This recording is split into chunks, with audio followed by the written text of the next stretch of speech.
ونؤمن به ونتوكل عليه ونشكره ولا نكفره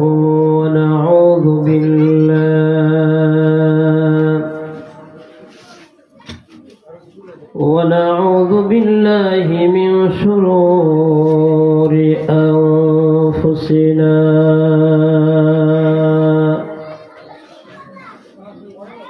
ومن سيئات أعمالنا من يهده الله فلا مضل له ومن يضلله فلا هادي له ونشهد أن لا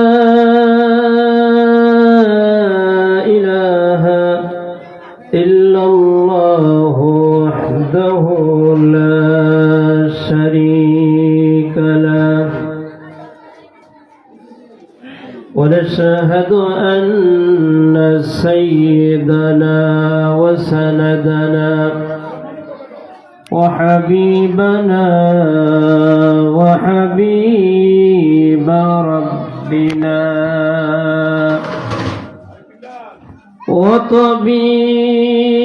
وطبيبنا وطبيب قلوبنا ومولانا محمدا عبده ورسوله صلى الله تعالى عليه وعلى آله وأصحابه وبارك وسلم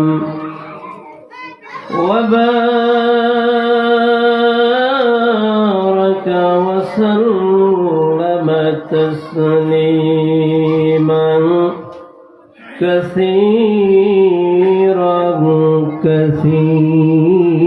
كثيرا أما بعد فأعوذ بالله من الشيطان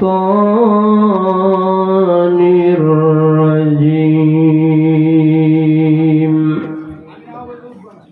بسم الله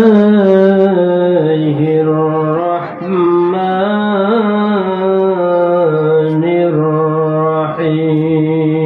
الرحيم إن الله وملائكته يصلون على النبي يا أيها الذين آمنوا صلوا عليه وسلموا تسليما صلى الله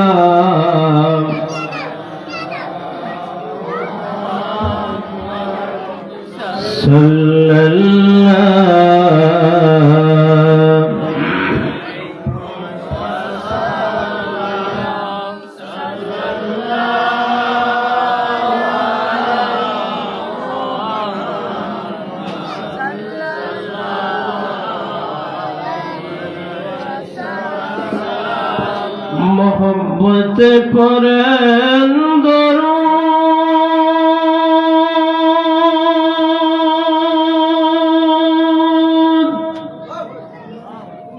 ए महफिल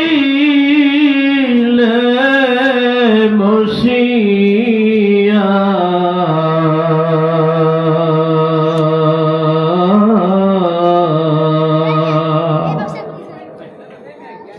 মোদের দরুদ শোনেন নবীজি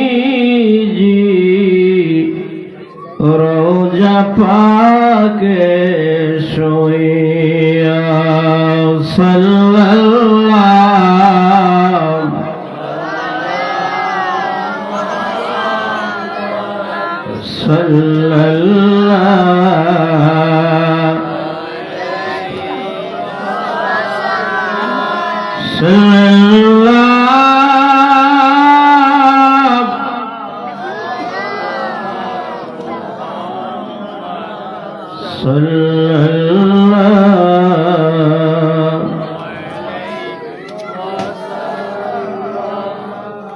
প্রেম আগুনে জ্বলে মরি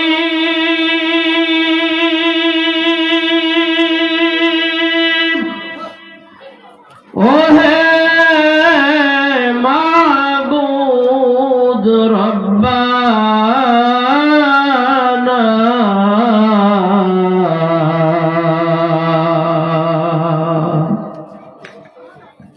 আমরা যাহার প্রেমে পাগল তিনি সোনার মদিনা সাল্লাল্লাহু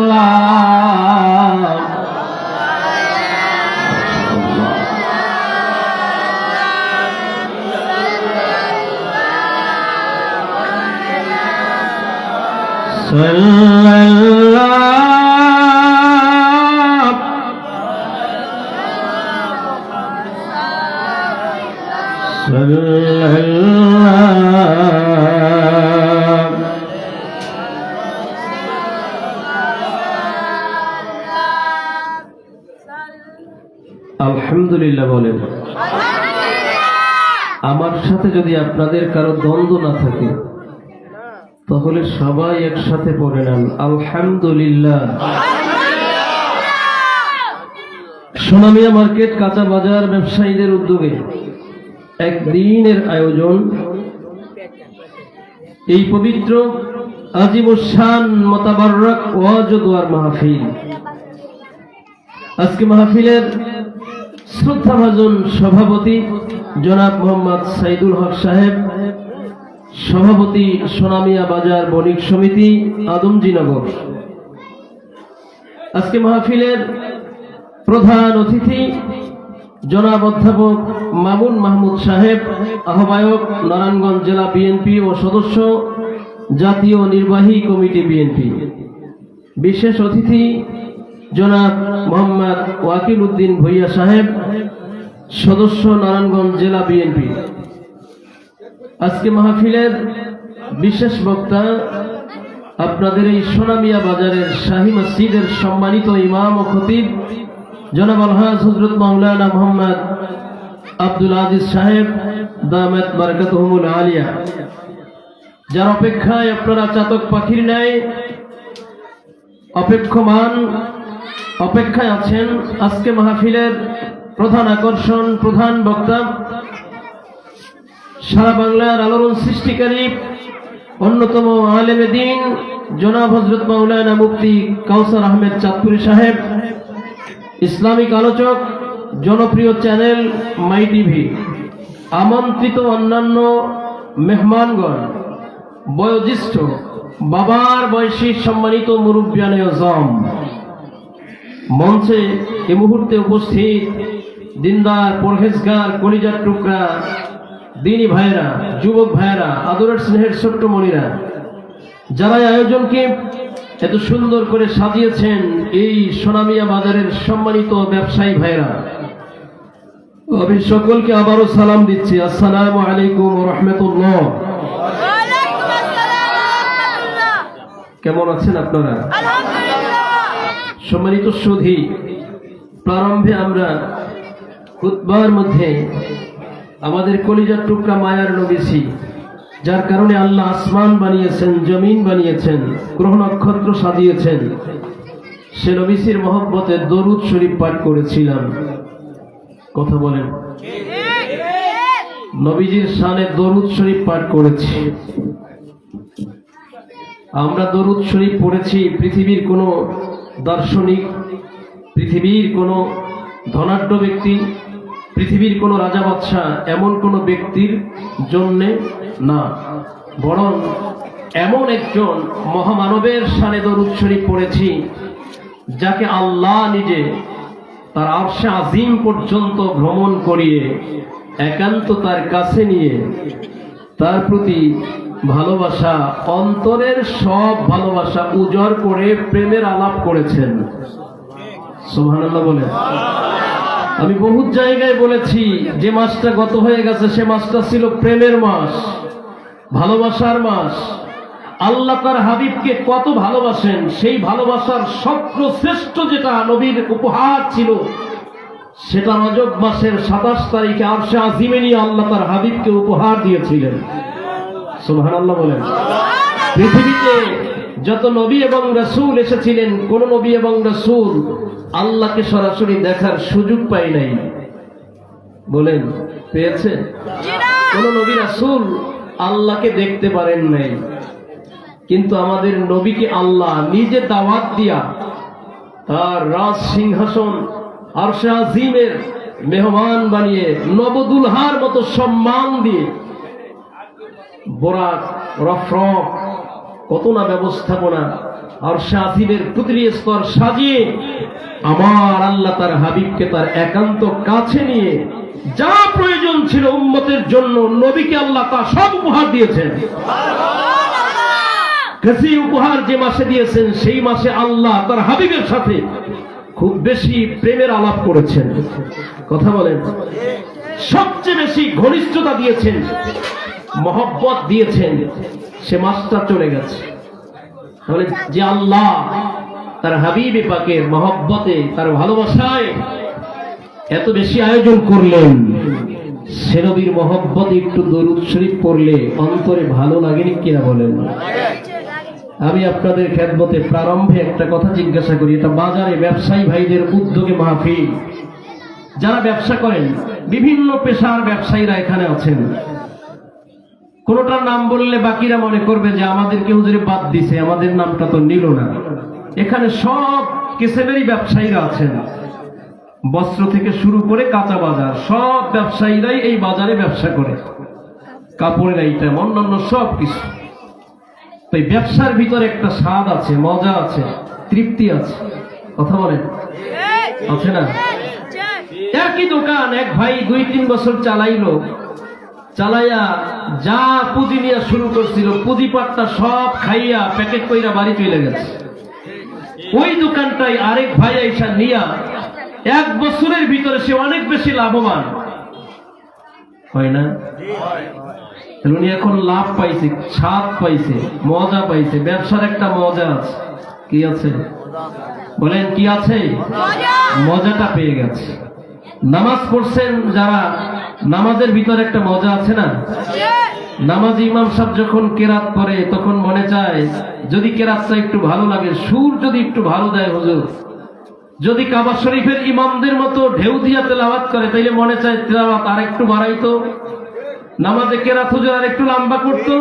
আপনি স্বাদ পাইতেছেন। কথা বলেন, কি পাইতেছেন? স্বাদ পাইতেছেন বলে আপনার অন্তরে এমন একটা আকর্ষণ তৈরি হয়েছে, তেলাওয়াতটা আর একটু বাড়ায় না কেন, হুজুর এত শর্ট করলো কেন? আপনি তেলাওয়াতে স্বাদ পাইছিলেন, অন্তরে একটা উপলব্ধি আসছে, আনন্দ আসছে আপনার।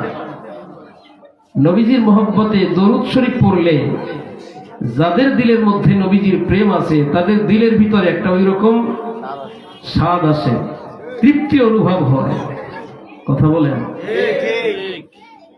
নবীজির সাথে আমাদের কারো কোনো দ্বন্দ্ব আছে? মুসলমান, কালেমাগো মুসলমান যারা, সবাই তো নবীর উম্মত, সবাই নবীর পাগল, সবাই নবীর সুপারিশের পাগল। এটা জানি। নবীজির সুপারিশ ছাড়া কেউ জান্নাতে যাব? বলেন যাব? যাব না। অতএব আমার নবীজিকে আমরা ভালোবাসবো আমার নিজের জীবনের চেয়েও, নাকি জীবনটাকে নিজের মধ্যে রাইখা বাকি সবকিছুর চেয়ে নবীরে বেশি ভালোবাসবেন? ভালোবাসা পূর্ণ হবে না। নবীর কলিজার টুকরা সাহাবী, যার সম্বন্ধে নবী আমার বলছেন আমার পরে কেউ যদি নবী হতো লাকানা ওমর, তাহলে সে ওমর নবী হতেন। সে ওমর রাদিয়াল্লাহু তাআলা নবীজির দরবারে এসে বলছেন, ইয়া রাসূলুল্লাহ, ইয়া হাবিবাল্লাহ, আমি আমার জীবনটা বাদ দিয়ে বাকি সব থেকে আপনারে বেশি ভালোবাসি। সুবহানাল্লাহ বলেন।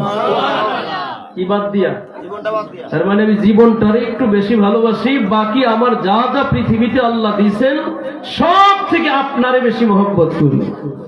নবী আমার বললেন, তোমার ঈমান পুরো হয় নাই। সুবহানাল্লাহ বলেন।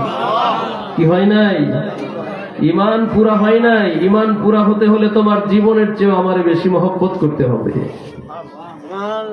সুবহানাল্লাহ বলবেন না? আওয়াজ করে বলেন।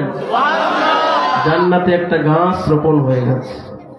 জান্নাত এক এমন গাছ, যে গাছের এক মাথার থেকে আর এক মাথায় খুব দ্রুতগামী ঘোড়া দ্রুত পদে দৌড়াতে দৌড়াতে 500 বছরে এ মাথার থেকে সেই মাথায় যেতে পারবে।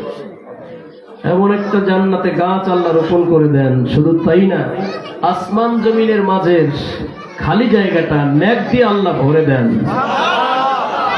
তাইলে নবীজির মহব্বতে দরুদ শরীফ পড়তে হলে দিল তো পয়দা করতে হবে। আগে একটা স্বচ্ছ সুন্দর মহব্বতের অন্তর তৈরি করতে হবে, তাইলে আপনি স্বাদ পাবেন।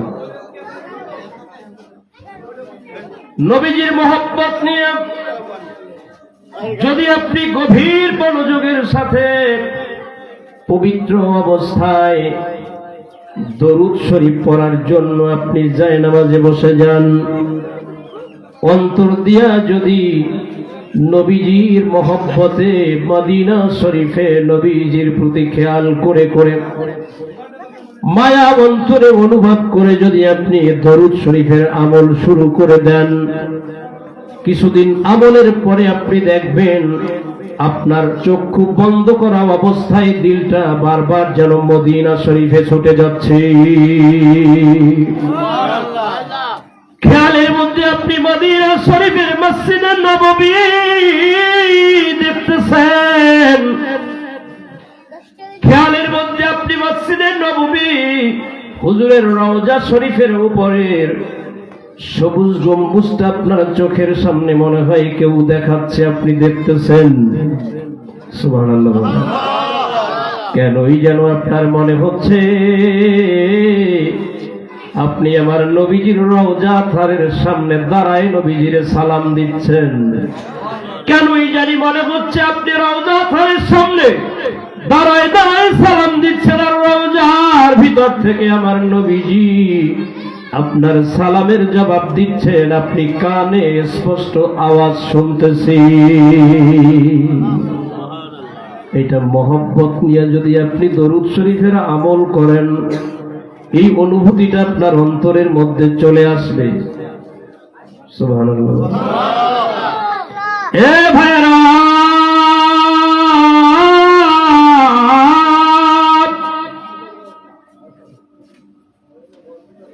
এই পৃথিবীতে এমন অনেক আশিকে রাসূল সাল্লাল্লাহু আলাইহি ওয়াসাল্লাম ছিলেন, যারা দরুদ শরীফের ওজিফা পড়তে চক্ষু বন্ধ কইরা দরুদ শরীফের ওজিফা শুরু করেছে। আর ওই ওজিফা পড়াকালীন সময়ে আবার নবীজির সঙ্গে জিয়ারত হয়ে গেছে। এখনো হয়। কলিজার টুকরা প্রিয় ভাইরা,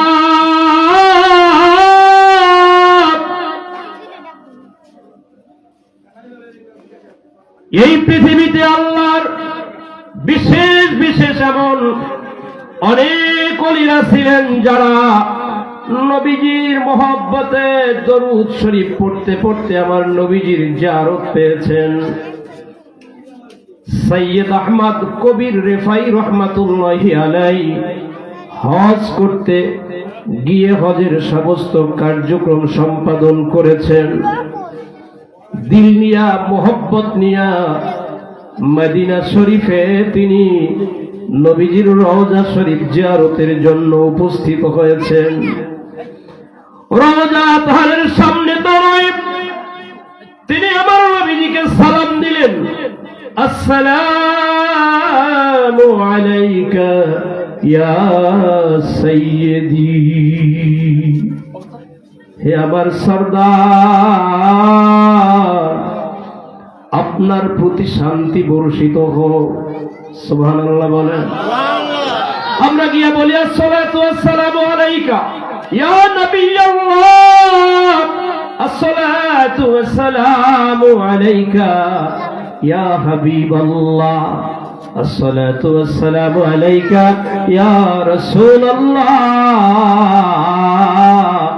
আসসালাতু ওয়াসসালামু আলাইকা ইয়া খায়রা খালকিল্লাহ, আসসালাতু ওয়াসসালামু আলাইকা ইয়া সাইয়্যিদাল মুরসালিন, আসসালাতু ওয়াসসালামু আলাইকা ইয়া শাফিআল মুযনিবিন, আসসালাতু ওয়াসসালামু আলাইকা ইয়া খাতামাল আম্বিয়া,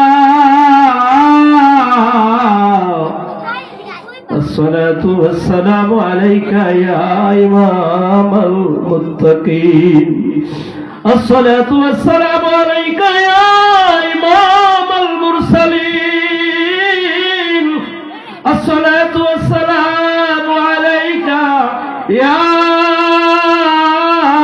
খাতামান নবিয়্যিন, আসসালাতু ওয়াসসালামু আলাইকা ইয়া রাহমাতাল লিল আলামিন। নবীজির দরগাহে গিয়া রওজা ফারের সামনে আশিকের রাসূল যারা দিল প্রাণ উজাড় করে নবীকে গিয়া এমনি ভাবে রওজা শরীফের সামনে নিজেরে খুব গুনাহগার, নিজেরে খুব জড়সড় কইরা উপস্থাপন কইরা রওজা শরীফের সামনে গিয়া সালাম দেয়। নবী নিজেই বলছেন, আমার উম্মতের মতো উম্মত যদি হয়, দিলটা যদি ভালো হয়, কানটা যদি ভালো হয়, এই কানের সাথে যদি অন্তরের কান যুক্ত হয়ে যায়, তাইলে আমার উম্মতের মতো উম্মত হলে সালামের জবাব আমি রাসূল যে দেই তা রওজা আতহার থেকে স্পষ্ট দাঁড়ানো অবস্থায় কানে শুনতে পায়। সৈয়দ আহমদ কবির রেফাই রহমাতুল্লাহি আলাইহি হজ সম্পাদন কইরা মদিনা শরীফে রওজা আতহারে হুজুরের জিয়ারতের জন্য আসছেন। সুবহানাল্লাহ। আমার ভাইরা, আমার আল্লাহ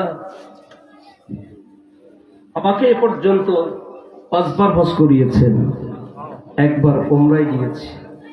এবছর আবার আল্লাহর দয়ায়, আপনাদের সকলের দোয়ায় হজে যাব ইনশাআল্লাহ।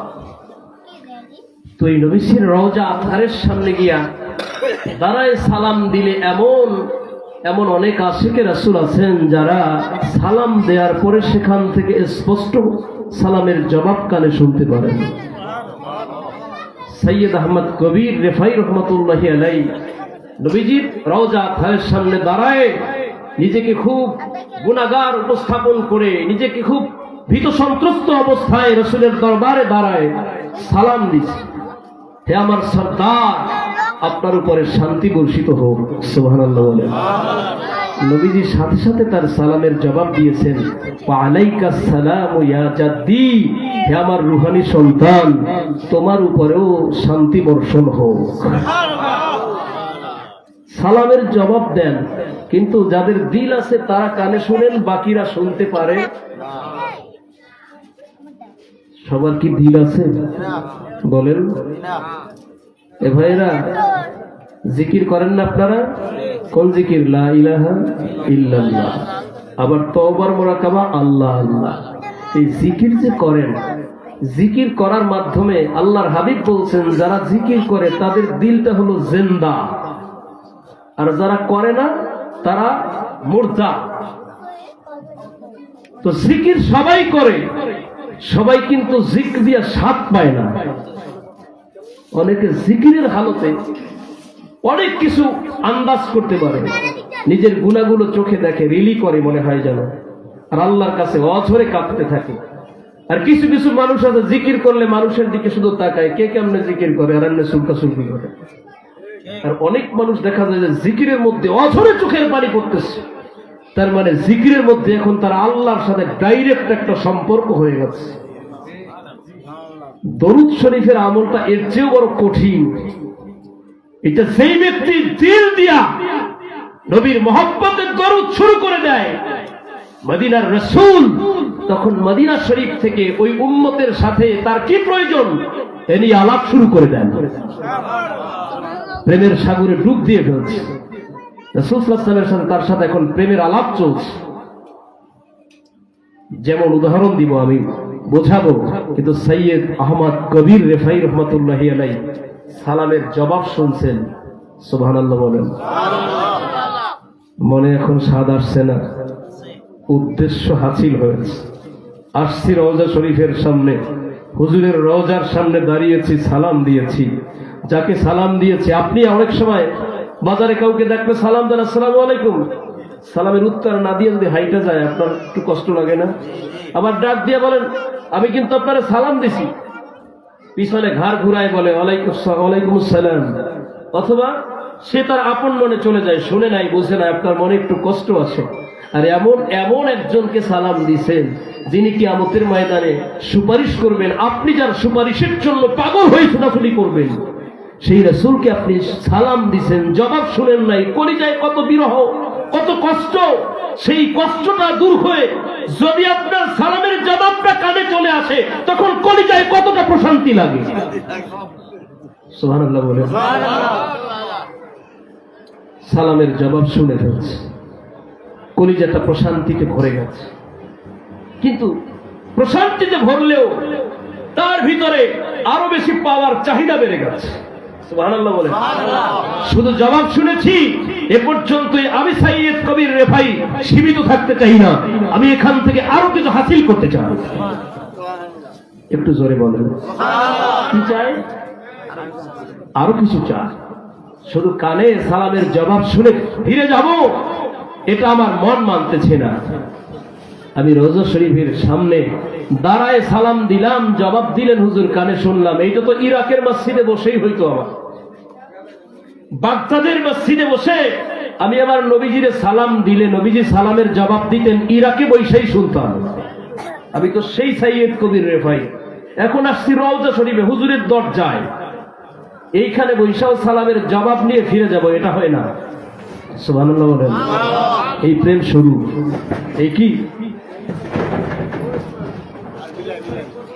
এই প্রেমের খেলা শুরু হয়েছে। সৈয়দ আহমদ কবির রেফাই রহমাতুল্লাহি আলাইহি রওজা শরীফের সামনে দাঁড়ায় তিনি তৎক্ষণাৎ হাউমাউ করে কান্না শুরু করলেন। বিরহের ঢেউ, যেমন বিরহে কান্না শুরু করেছিল উস্তুনে হান্নানা নামের একটা খেজুরের ডাল। মুমিন ভাইরা,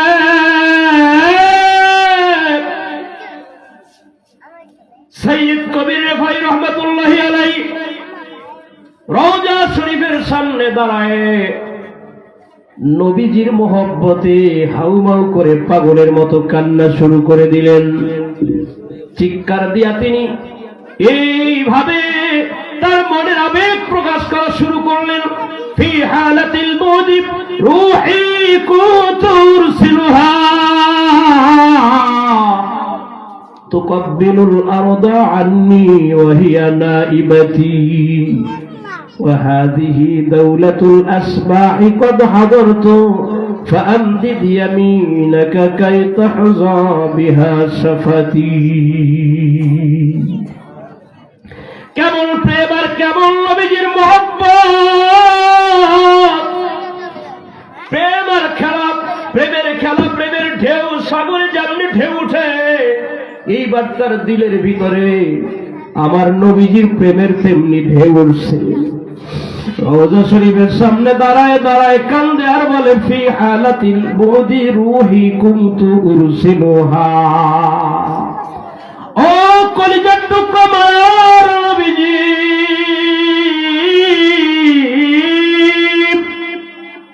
এতদিন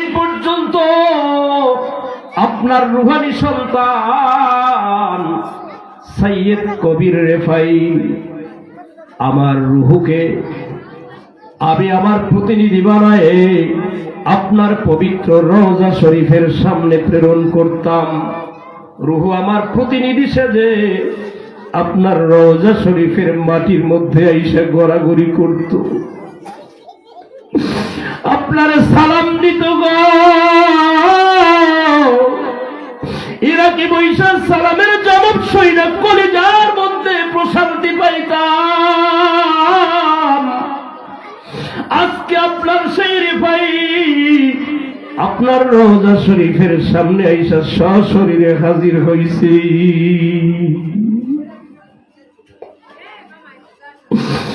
ওগো মায়ের নবী, আজকে আপনি রওজা শরীফ থেকে শুধু আমার সালামের জবাব দিয়ে আমার বিদায় দিলে আমার কলিজায় আমি শান্তি পাবো না।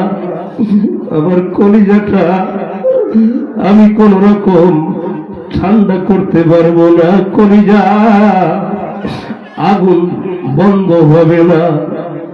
ইয়া রাসূলুল্লাহ, ইয়া হাবিবাল্লাহ, নবী গো, আপনার পবিত্র রওজা তাহারের ভিতরে আপনার জিসম মুবারকের পবিত্র ডান হাত মুবারক আপনি আমি রেফাইর জন্য বের করে দেন। আমি আপনার পবিত্র ডান হাত মুবারকের উপরে চুমু দিতে চাই।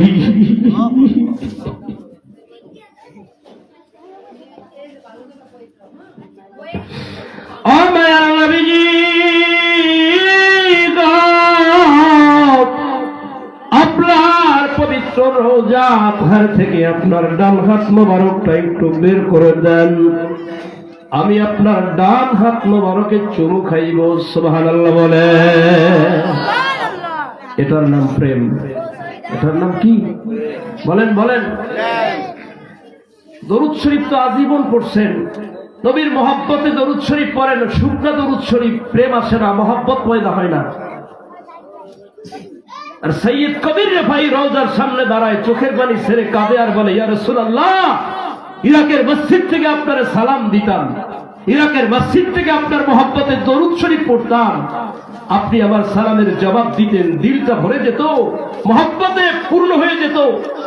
আজকে আপনার রওজা শরীফের সামনে আসছি, আপনারে সালাম দিলাম, আপনি জবাব দিছেন, এইটা তো ইরাকের মতোই পাওনা হইল। এখন কাছে আইসা তাইলে আমি কি অতিরিক্ত পাইলাম? এই জন্য আপনার মহব্বতে আপনার কাছে আইসা আপনার কাছে আমার দাবি, আপনি রওজা শরীফ থেকে হাতটা একটু বের করে দেন, আমি আপনার হাতের মধ্যে চুবা দিয়া কলিজাটা ঠান্ডা করি। কি মহব্বত দিলে! সুবহানাল্লাহ বলেন। এই প্রেমের খেলা মহব্বতে কাসিদা শেষ করতে না করতেই রওজা শরীফের মাঝখানের জায়গাটা ফাঁকা হয়ে গেল। একটা নূরের আলো আকাশ পর্যন্ত নূরের খাম্বার মতো স্থাপিত হয়ে গেল। মসজিদে নববীতে সেদিন 90,000 হাজি ছিল। প্রত্যেক হাজিরাই দেখেছে রওজা শরীফ থেকে নূরের এই খাম্বা এটা আসমান পর্যন্ত গিয়ে পৌঁছে গিয়েছিল। সুবহানাল্লাহ বলতেন। কাদেরিয়া তরিকার ইমাম গৌসে পাক আব্দুল কাদের জিলানী বাগদাদি, তিনিও সেদিন সেই মজলিসে উপস্থিত ছিলেন। সুবহানাল্লাহ বলেন। নবীজি হাত বের করে দিয়েছেন, তিনি হাতের মধ্যে চুমু খেয়েছেন। এটার নাম কি বলেন? এটার নাম কি? তাহলে দরুদ শরীফ পড়লে আমার নবীজির সাথে একটা অন্তরঙ্গ অবস্থা তৈরি হয়। কথা বলেন বলেন। এই দরুদ শরীফটা কি আমাদের মধ্যে, দেশীয় ওলামায়ে কেরামদের মধ্যে কারো জন্য এটা দরকার আছে আর কারো জন্য দরকার নাই, এমন নাকি? বলেন। দরুদ শরীফের আমলটা সবার প্রয়োজন, আত্মশুদ্ধির জন্য, নবীর সাথে প্রেম ভালোবাসা পয়দা করার জন্য, এটা সবার জন্য দরকার। কথা বলেন। নবীজির সাথে মহব্বত করবেন না কার সাথে মহব্বত করবেন বলেন? আল্লাহর হাবিব বলছেন, আল্লাযী নাফসি বিয়াদিহি লা ইউমিনু আহাদুকুম হাত্তা আকুনা আহাব্বা ইলাইহি মিন ওয়ালিদিহি ওয়া ওয়ালাদিহি ওয়ান নাসি আজমাইন। সুবহানাল্লাহ বলেন। তুমি ততক্ষণ পর্যন্ত মুমিনই তো হবে না যতক্ষণ পর্যন্ত না তুমি তোমার নিজের মা বাবা ভাই বোন ছেলে মেয়ে পার্থিব জগতের মাল সম্পদ থেকে আমি রাসূলকে মহব্বত বেশি না করবা, ততক্ষণে তুমি কামেল মুমিনই হবে না। সুবহানাল্লাহ বলেন। আল্লাহ রাব্বুল আলামিন পবিত্র কোরআনে হাকিমের মধ্যে চমৎকার ভাষায় বলেছেন, আন-নাবিয়্যু আওলা বিল মুমিনিনা মিন আনফুসিহিম। আন-নাবিয়্যু নবী করিম সাল্লাল্লাহু আলাইহি ওয়াসাল্লাম আওলা সবার উপরে সবচেয়ে বেশি প্রিয়, বিল মুমিনিনা যারা মুমিন তাদের নিকটে। সুবহানাল্লাহ বলেন। মিন আনফুসিহিম তাদের জীবন হইতে তাদের অন্তরাত্মা থেকে। ওয়া আজওয়াজুহু উম্মাহাতুহুম আর নবীর বিবিগণ আমার সমস্ত উম্মতের মা। সুবহানাল্লাহ বলেন। উম্মাহাতুল মুমিনিনদের মধ্যে অন্যতম আম্মা জান আয়েশা সিদ্দিকা রাদিয়াল্লাহু তাআলা আনহা থেকে ইমাম তিবরানী রাহমাতুল্লাহি আলাইহি চমৎকার ভাবে তিনি একটা ঘটনা উল্লেখ করেছেন। নবীজির দরবারে একজন সাহাবী আসছে, ইয়া রাসূলুল্লাহ ইয়া হাবিবাল্লাহ, হাউমাউ করে পাগলের মতো কাঁদতেছে। ইয়া রাসূলুল্লাহ ইয়া হাবিবাল্লাহ সাল্লাল্লাহু আলাইহি ওয়াসাল্লাম, মায়ের নবী গো, আমি আপনারে আমার নিজের জীবনের চেয়েও বেশি ভালোবাসি। সুবহানাল্লাহ বলেন। হুজুর, আমি আমার স্ত্রী, আমি আমার ছেলে মেয়ে, পার্থিব জগতের আমার সব থেকে বেশি আমি আপনারই মহব্বত করি, আপনারই বেশি ভালোবাসি। ইয়া রাসূলুল্লাহ ইয়া হাবিবাল্লাহ, আমার মনে একটা কষ্ট। নবী আমার বললেন, কি তোমার কষ্ট? এমন কি কষ্টের কথা আমাকে তুমি বলতে চাচ্ছ? হুজুর, আমার মনে ভীষণ একটা কষ্ট। আমি যখন একাকী হই, মৃত্যুর কথা খেয়াল করি, তখন আমার অন্তরের মধ্যে বিশাল একটা চিন্তা চলে আসে। মৃত্যুর কথা চিন্তা করলে আমার বিশাল একটা নিজের পরিবর্তন চলে আসে। আমি আপনাদের কাছে জানতে চাই, বলুন তো, আমাদের মৃত্যু আসবে কিনা? মরা লাগবে কিনা? আমাদেরকে একদিন মরতে হবে। এই পৃথিবীতে আপনি আমি কেউ চিরদিনের জন্য থাকতে আসি নাই।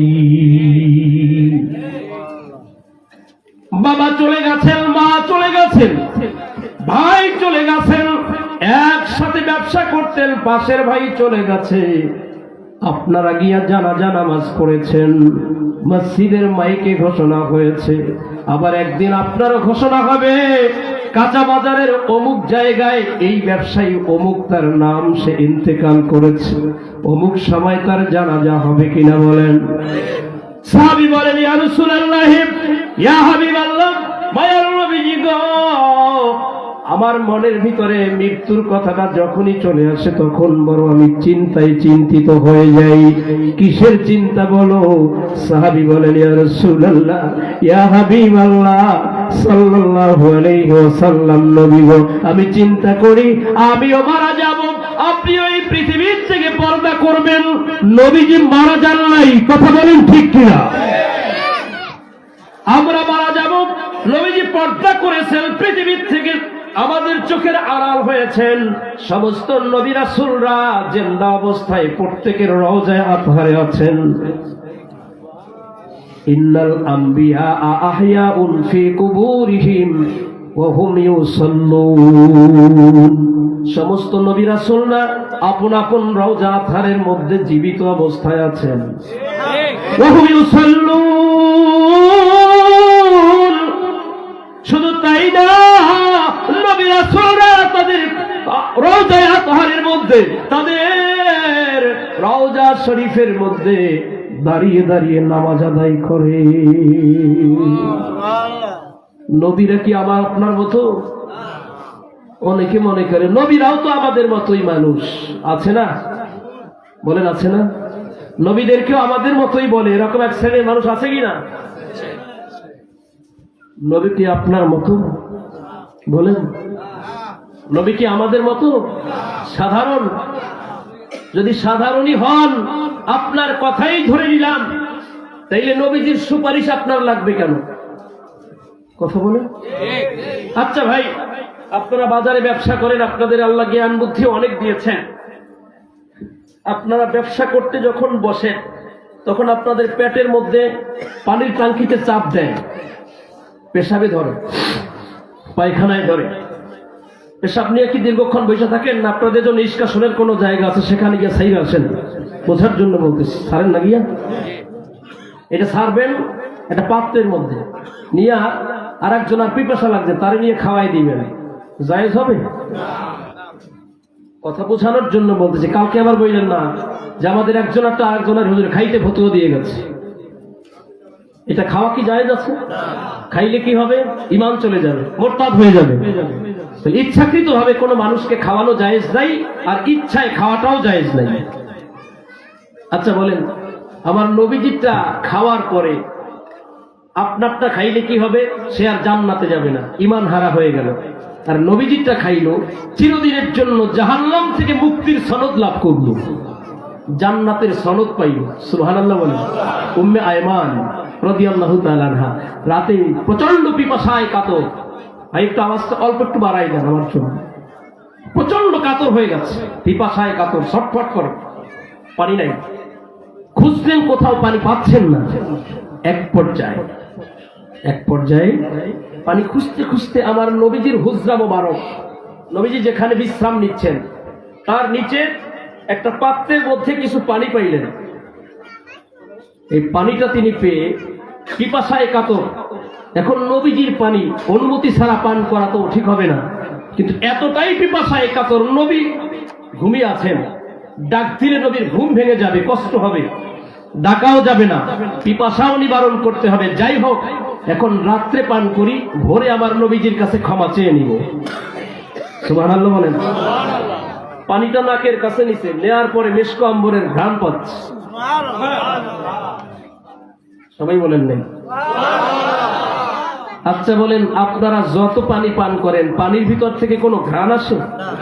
পৃথিবীর ভিতরে জমজমের পানির চেয়ে আর কোনো উত্তম পানি আছে? মা উ জমজমা লিমা শুরিবা লাহু। জমজমের পানি যে ব্যক্তি যে নিয়তে পান করে, তার সেই নিয়তটাই পূর্ণ হয়। তো এই জমজমের পানিরও কি স্বাদ কোনোদিন আপনারা পাইছেন? স্বাদ পাইছেন, কিন্তু ঘ্রাণ আছে? বলেন, ঘ্রাণ আছে? জমজমের পানি, সেটা পানি পৃথিবীর সর্বোত্তম পানি। আমাদের জন্য আল্লাহ ব্যবস্থা করছেন, যারা হজে যায় তারা খায়, যারা হজ থেকে নিয়ে আসে আমরা একটু বোনাস খাই। কথা বলেন, খুব মহব্বতে দাঁড়ায় খাই পানিটা, রোগ মুক্তির নিয়ত করে অনেকে রোগ থেকে মুক্তিও পায়। এখন এই পানি আমরা খাই, এই পানির ভিতর থেকে কোনোদিন কোনো ঘ্রাণ শুনছেন কেউ নাকের কাছে? পানিটা পৃথিবীর সর্বশ্রেষ্ঠ পানি, এর চেয়ে ভালো পানি পৃথিবীতে কোথাও। এটা মধ্যে ব্যাকটেরিয়া নাই, কোনো রোগের কিচ্ছু নাই। যেই রোগের জন্য নিয়ত করে খাবেন, সেই রোগ পূর্ণ হয়ে যাবে। আমি বাস্তব সাক্ষী। 2024 সনের হজে গিয়া রুই মাছ খাইতে গিয়া গলার ভিতরে আড়াআড়ি করে একটা কাটা বেজে গেছে। এখন রাত্রে আমি কই যাই? ভাত গিললাম, আমরা বইটা করে ভাত গিলি না, ভাত গিললাম কাজ হয় না, পানি গিলি কাজ হয় না, কোনোটাই কোনো কিছু হয় না। এখন যত সময় যায় ততই মনে হয় দুই দিক থেকে ভিতরে ঢুইকা মানে সংকোচ হয়ে যাচ্ছে, আমার খুব কষ্ট অনুভব হচ্ছে। মনে মনে চিন্তা করলাম, নবী তো বলছেন মা উ জমজমা লিমা শুরিবা লাহু। জমজমের পানি যে ব্যক্তি যে নিয়তে পান করবে, তার সে নিয়তটাই পুরো হবে। মেডিসিন তো আমার রুমে অনেক কার্টন আছে, হাজিদের পানি আমার জিম্মায় ছিল। আল্লাহ মুআল্লিম হিসাবে নেই তো, হাজিদের পানি আমার রুমের ভিতরে স্তূপ করা সাজানো। তো আমি মনে মনে চিন্তা করলাম, জমজম যেহেতু আছে, জমজম পান করলে নবী বলছেন যে নিয়তেই পান করবে সেই নিয়তই পূর্ণ হবে। আমি এক বোতল পানি নিয়ে পান করা শুরু করলাম। পানি আমি পান করতেছি, আন্দাজ করতেছি, কাটা ছুটে আমার পাকস্থলীর ভিতরে চলে যাচ্ছে। এটা তো সেই পানি, সেই বরকতপূর্ণ পানিতেও কোনো ঘ্রাণ। কিন্তু উম্মে আয়মান বলেন, হুজুর আমি আপনার ঘরের মধ্যে সেই পানি থেকে খুব একটা ঘ্রাণ পেয়েছি, মেশক আম্বরের মতো এত সুন্দর ঘ্রাণযুক্ত পানি কোনোদিন আমি দেখি নাই। নবী ভোরবেলা উঠছেন, উম্মে আয়মানের ডাক দিয়েছেন, উম্মে আয়মান আমার ঘরে আমার খাটের নিচে একটু পানি ছিল, পানিটা কোথায় গেল? বললেন, হুজুর মাফ করে দিবেন, এতটাই পিপাসায় কাতর হয়েছিলাম, আমি সেই পানিটা আপনার অনুমতি ব্যতি রেখে পান করে ফেলেছি। নবী আমার বললেন, কাজ করছো কি? এটা তো পানি না, রাত্রে ওই পাত্রে আমি পেশাব করি, ভরে নিজের হাতে ফেলে দিয়ে আসি।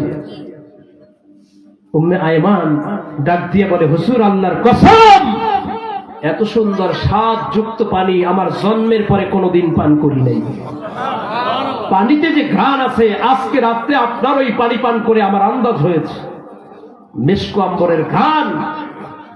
হুজুর আমি এত সুন্দর স্বাদযুক্ত পানি কোনোদিন পান করি নাই। নবী আমার বললেন, যেহেতু আমার শরীর থেকে বের হওয়া পানিটা তুমি পান করে ফেলছো, তোমার জন্য জাহান্নাম হারাম হয়ে গেছে, জান্নাত ওয়াজিব, নিঃসন্দেহে তুমি জান্নাতি। সুবহানাল্লাহ বলেন। নবীজির পেশাব মোবারক পান করলে একজন মানুষ হয় জান্নাতি, রক্ত মোবারক পান করলে একজন মানুষ হয় জান্নাতি, তোমারটা পান করলে হয় জাহান্নামী। ব্যবধান এখানেই, বুঝলে বুঝো, না বুঝলে না বুঝো। যদি বোঝার মাত্রা থাকে তাহলে বুঝে নাও, নবীজির পেশাব মোবারক পান করলে একজন মানুষ জাহান্নাম থেকে চিরদিনের জন্য মুক্তি লাভ করে জান্নাতের সনদ পায়, আর তোমার পেশাব পান করলে একজন মানুষ জান্নাতি শিক্ষিত মানুষ জাহান্নামের হয়ে যায়। ব্যবধান এখানে। আর যদি না বুঝো, তোমাকে কোনো কিছু দিয়ে বোঝানো যাবে না। কথা বলেন। যদি এরপরও না বুঝো, নবীর মহব্বত, নবীর মর্যাদা তোমাকে কেউ বুঝাতে পারবে না, পৃথিবী থেকে জন্ম নেই নেই। আমার মনে হয় রাগ করতেছেন আমার সাথে? নবীজির মহব্বত অন্তরে রেখে দরুদ শরীফ পড়েন, চক্ষু বন্ধ করেন, কয়েকদিন আমল করেন, দেখবেন নবীজির জিয়ারত সৈয়দ আহমদ কবির ভাই রহমাতুল্লাহি আলাইহির মতো আপনারও নসিব হবে। সুবহানাল্লাহ বলেন। মুআজ্জাজ হাজিরিন, দরুদ শরীফ পড়বেন কেন? ফায়দাটা কি? আমার নবীজি রাসূলুল্লাহ সাল্লাল্লাহু আলাইহি ওয়াসাল্লাম বলছেন, যে ব্যক্তি আমার উপরে খুব বেশি পরিমাণে দরুদ শরীফ পড়বে, যে ব্যক্তি আমার উপরে খুব বেশি পরিমাণে দরুদ শরীফ পাঠ করবে, কিয়ামতের ময়দানে সে আমার সবচেয়ে কাছের উম্মত হবে। আপনি নবীজিকে কিয়ামতের ময়দানে আওলান নাসি বি ইয়াউমাল কিয়ামতি আকসারুহুম আলাইয়া সালাহ, কিয়ামতের ময়দানে নবীর খুব ঘনিষ্ঠ, খুব কাছের উম্মত তিনি হবেন যিনি বেশি পরিমাণে নবীজির মহব্বতে দরুদ শরীফ পাঠ করবেন। সুবহানাল্লাহ বলেন। নবীজিকে দরুদ শরীফ পাঠ করে সম্মান দিবেন, সম্মান জ্ঞাপন করবেন, সালাম দিবেন, কিয়ামতের ময়দানে নবীজির কাছে যেতে পারবেন। আপনাকে নবীজিকে খুঁজতে হবে না, এমনিতেই দরুদ আপনার নবীর কাছে পৌঁছায় দিবে। সুবহানাল্লাহ বলেন। আমার ভাইরা, নবীজি মসজিদে নববীতে বসা। কোথায়? একটু বলেন আমার সাথে, কোথায় বসা? মসজিদে নববীতে। মসজিদে নববীটার একটা বিশেষত্ব আছে না? বলেন। মসজিদে নববীতে আমার নবীজি বসা। নবীজি দেখতেছেন মৌমাছি একটা, আমরা কি বলেন এটাকে, মৌচাক না, মাছি, একটা মাছি, একটা মৌমাছি বিভিন্ন জায়গা থেকে মধু ঠোঁটে নিয়ে চাকের উদ্দেশ্যে, বাসার উদ্দেশ্যে যাচ্ছে, ভো ভো আওয়াজ করে। নবীজি দেখে ডাক দিলেন, মৌমাছি একটু দাঁড়াও, আমার কিছু কথা শুনে যাও। সুবহানাল্লাহ। নবীজির কথা মৌমাছি শুনতো কিনা, বুঝতো কিনা? নবীজি ডাক দিচ্ছেন, কাছে আসো, কাছে আস। ইয়া রাসূলুল্লাহ, ইয়া হাবিবাল্লাহ, আপনি আমারে ডাকছেন? বললেন, আমি তোমার কাছে একটা প্রশ্ন করতে চাই। তোমরা বিভিন্ন গাছে গিয়া বৈশা তোমরা মধু আহরণ করো, সংরক্ষণ করো। কোন কোন মধু গাছের উপরে যেটা তোমরা পাও, কোন কোন মধু হয় একটু বেশি মিষ্টি, কোনটা হয় টকসে মিষ্টি, হালকা টক থাকে। কিন্তু তোমরা এই মধুগুলা সংরক্ষণ করে চাকের মধ্যে যখন তোমরা সংরক্ষণ করো, একত্রিত করো, সব মধুগুলার স্বাদ এক ধরনের হয় কিভাবে? তুমি তো মধু সংগ্রহ করছো যখন, তখন এই মধুর মধ্যে অনেক মধু ছিল এমন যেটা ছিল টক, কিন্তু মধু, কিন্তু এত বেশি মিষ্টি না, কিছুটা মিষ্টি কিছুটা টক, কিন্তু সবগুলো এক জায়গায় রাখলে সব যে মিষ্টি হয়ে যায়, টকের যে আদর্শ সেইটা যে টক ছাইড়া দেয়, সব মিষ্টিতে পরিণত হয়। কারণটা কি? তখন মৌচাক থেকে আসা, মধুমুখে নিয়ে আসা মৌমাছিটা বলে, ইয়া রাসূলুল্লাহ, ইয়া হাবিবাল্লাহ, নবী গো, আমরা যখন মধু আহরণ করি, মধু যখন সংরক্ষণ করতে যাই, তখন তো কাজে ব্যস্ত থাকি, তখন কোনটার জায়গা থেকে একটু ভালো মধু নিতে পারবো আমরা চেষ্টা করি, মধুটা নেই। এতটুকু একটা পোকার মধ্যে একটা টাঙ্কি আছে, সেই টাঙ্কিতে তারা জমা কইরা নিয়ে আসে। এটা আবার নিজে খায় না, আপনার আমার জন্য দিয়ে একটা জায়গায় সে ঢেলে রাখে।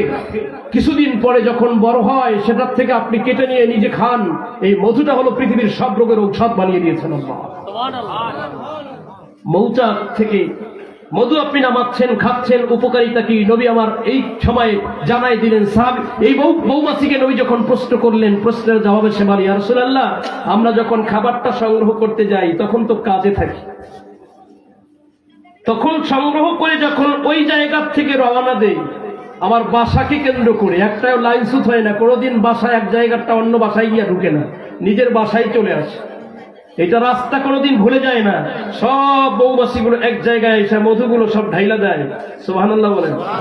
ইয়া রাসূলুল্লাহ, আমরা যখন মধুটা মুখের মধ্যে নিয়ে রওনা করি তখন থেকে শুরু করি আপনার মহব্বতে, প্রেমে দরুদ শরীফের আমল। আপনার প্রতি দরুদ শরীফের কারণে আমাদের মধুগুলো আল্লাহ এতটা মিষ্টি বানায় দেন, যেটা টক ছিল সেটাও মিষ্টি বানায় দেন। তাহলে নবীজির মহব্বতে দরুদ শরীফ পড়লে টক মিষ্টি, টক যেটা মিষ্টি সেইটাও মিষ্টিতে পরিণত হয়ে যায়। তার টকের চরিত্র সে হারায় ফেলে আমার নবীজির দরুদের ওসিলায়।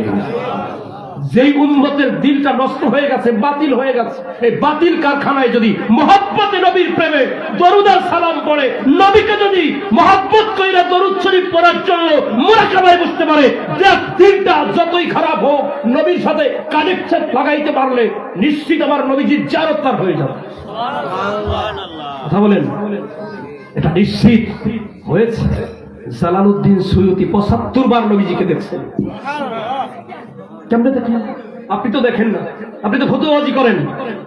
জালালউদ্দিন সুয়ুতি রহমাতুল্লাহ আলাইহি ৭৫ বার নবীজির দেখছে, আর আপনি আমি ফতোয়াবাজি নিয়ে চিন্তায় আছি। কথা বলেন, নবীজিকে দেখতে হলে কি লাগবে? দিল লাগবে, অন্তর লাগবে, মহব্বত লাগবে, প্রেম লাগবে, ভালোবাসা লাগবে। ভালোবাসার অন্তর দিয়া যদি আপনি নবীজির মহব্বতে দরুদ শরীফ পাঠ করেন তাহলে নবীজির জিয়ারত হয়ে যাবে। সুবহানাল্লাহ বলেন, সবাই বলেন। সম্মানিত সুধীর, ইমাম তিবরানী রাহমাতুল্লাহি আলাইহি যেই ঘটনাটা আম্মা জান আয়েশা সিদ্দিকা রাদিয়াল্লাহু তাআলা আনহার থেকে বর্ণনা করেছেন, তিনি বলেছেন নবীজির একজন সাহাবী নবীজির দরবারে আয়েশা হাউমাউ করে কান্নাকাটি শুরু করছেন। নবী গো, আমি যখন আমার মৃত্যুর কথা খেয়াল করি তখন আমার ভিতরে একটা অস্থিরতা কাজ করে। কারণটা কি? অস্থিরতা এই জন্য কাজ করে, হুজুর আমিও মরে যাব, আপনিও দুনিয়া থেকে পর্দা করবেন, আমাদের মাঝে থাকবেন না, কিন্তু হুজুর আপনার সম্মান ইজ্জত এই পৃথিবীতে সবচেয়ে বেশি। বলুন তো আমার নবীজির ইজ্জত সম্মান পৃথিবীতে সবচেয়ে বেশি কিনা? যারা বলেন নবী আমাদের মতো, তাদের কথা আপনি শুনবেন না, নবীজির মতো কথা বলেন। নবীজি আপনার আমার মতো না, আমার নবীজি হলেন নবীজির নিজের মতো। কোন নবীরাও আমার নবীজির মতো না, নবী হলেন ইমামুল মুরসালিন। সমস্ত নবীদের তিনি সর্দার, নবীদেরও তিনি সবচেয়ে উঁচু মর্যাদার। সেই নবীজির সামনে সাহাবী বলে, ইয়া রাসূলুল্লাহ, ইয়া হাবিবাল্লাহ সাল্লাল্লাহু আলাইহি ওয়াসাল্লাম, নবী গো আমি আপনার কাছে জানতে চাই, ও মায়ার নবীজি আপনি দুনিয়ার থেকে পর্দা করবেন, আমিও মরে যাব, নবী গো আপনি থাকবেন আল্লাহ পাকের সর্বশ্রেষ্ঠ জান্নাতে।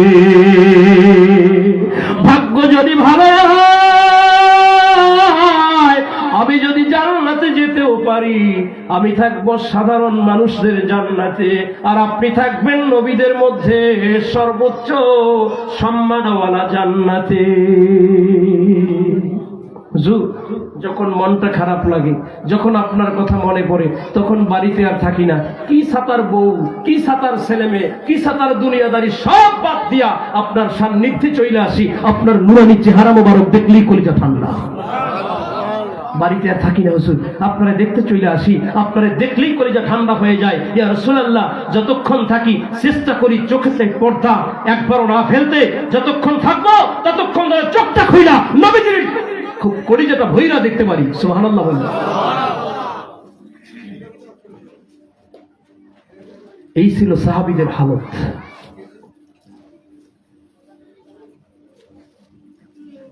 আমার ভাইরা, সাহাবী বলতেছেন, হুজুর আপনি যদি জান্নাতে যান, আমি তো সেই জান্নাতে আপনার প্রতিবেশী হব না, কারণ আমার তো অত বেশি মর্যাদা নাই। এখন নবীজি সাহাবীর এই কথায় এত আবেগ, এত ভালোবাসা, জবাব না দিয়ে নবীজি নিশ্চুপ হয়ে বসে আছেন। সুবহানাল্লাহ বলেন। আল্লাহর পক্ষ থেকে জিবরিল আমিন সুসংবাদ নিয়ে আসছে, মেসেজ নিয়ে আসছে। দরদি উম্মত, দরদি সাহাবী নবী আবেগে নবীর কাছে জান্নাতে গিয়া থাকতে পারবে কিনা, নবীজিকে দেখবে কিনা সব সময়, এই জন্য আবেগ প্রকাশ করছে। আল্লাহ সাথে সাথে আবেগের জবাব দিয়া ফেরেশতা জিবরিল আমিনের পাঠিয়ে দিচ্ছে। ভালোবাসা যদি থাকে তাইলে ভালোবাসলে ভালোবাসা লক্ষ্যস্থলে পৌঁছা যায়। প্রেম যেমন ছিল, প্রশ্ন যেমন করছে, আল্লাহ লক্ষ্য প্রশ্নের মেসেজ তাদের সাথে সাথে শোনায় দিচ্ছে। সুবহানাল্লাহ বলেন। কি শোনায়ছেন একটু পরে বলতেছি, আমার সময় শেষ হওয়ার আগে অবশ্যই মেসেজ আসবে, আমি নেমে যাব ইনশাআল্লাহ। কথাটা শেষ করে যাওয়ার চেষ্টা করব ইনশাআল্লাহ। আমার ভাইরা, নবীজির কলিজার টুকরা তালহা ইবনে বারা রাদিয়াল্লাহু তাআলা আনহু নামের একজন সাহাবী, এটা লিখেছেন পাকিস্তানের তারিক সামিল সাহেব, এখনো জীবিত আছেন। তিনি লিখেছেন, মাওলানা বহিউদ্দিন কামরাঙ্গীর চরের তিনি এইটার অনুবাদ করছেন। নবীজির এই তালহা ইবনে বারা রাদিয়াল্লাহু তাআলা আনহু আমার নবীজির দরবারে মসজিদে নববীতে হুজুরের খেদমতে আইসা হাজির হয়েছে। সুবহানাল্লাহ বলেন। কোথায় আসছে? হুজুরের দরবারে। এত সুন্দর দরবার পৃথিবীতে আর আছে? বলেন আছে? সেই দরবারে আসছে। মনটা তো খুব ভালো, কথা বলেন ভালো না? নবীজির কাছে আসছে, নবীজির কাছে আইসা নবীজির সালাম দিছে। সালাম দিয়া নবীজির নুরানি কদম মোবারকে পায়ের মধ্যে তিনি চুমু খাচ্ছেন। সুবহানাল্লাহ বলেন। আর নবীজিকে বলতেছেন, ইয়া রাসূলুল্লাহ, মায়ার নবীজি গো, আপনার কাছে আমার একটা দাবি আছে, আপনি আমার একটা আমল বলে দেন, যেই আমলটা করলে আমি আপনার খুব ঘনিষ্ঠ হতে পারবো। সুবহানাল্লাহ বলেন। হুজুর আমি আপনার ঘনিষ্ঠ হতে চাই, কাছের হতে চাই, আপন হতে চাই, আপনি আমার একটা আমলের কথা বলে দেন।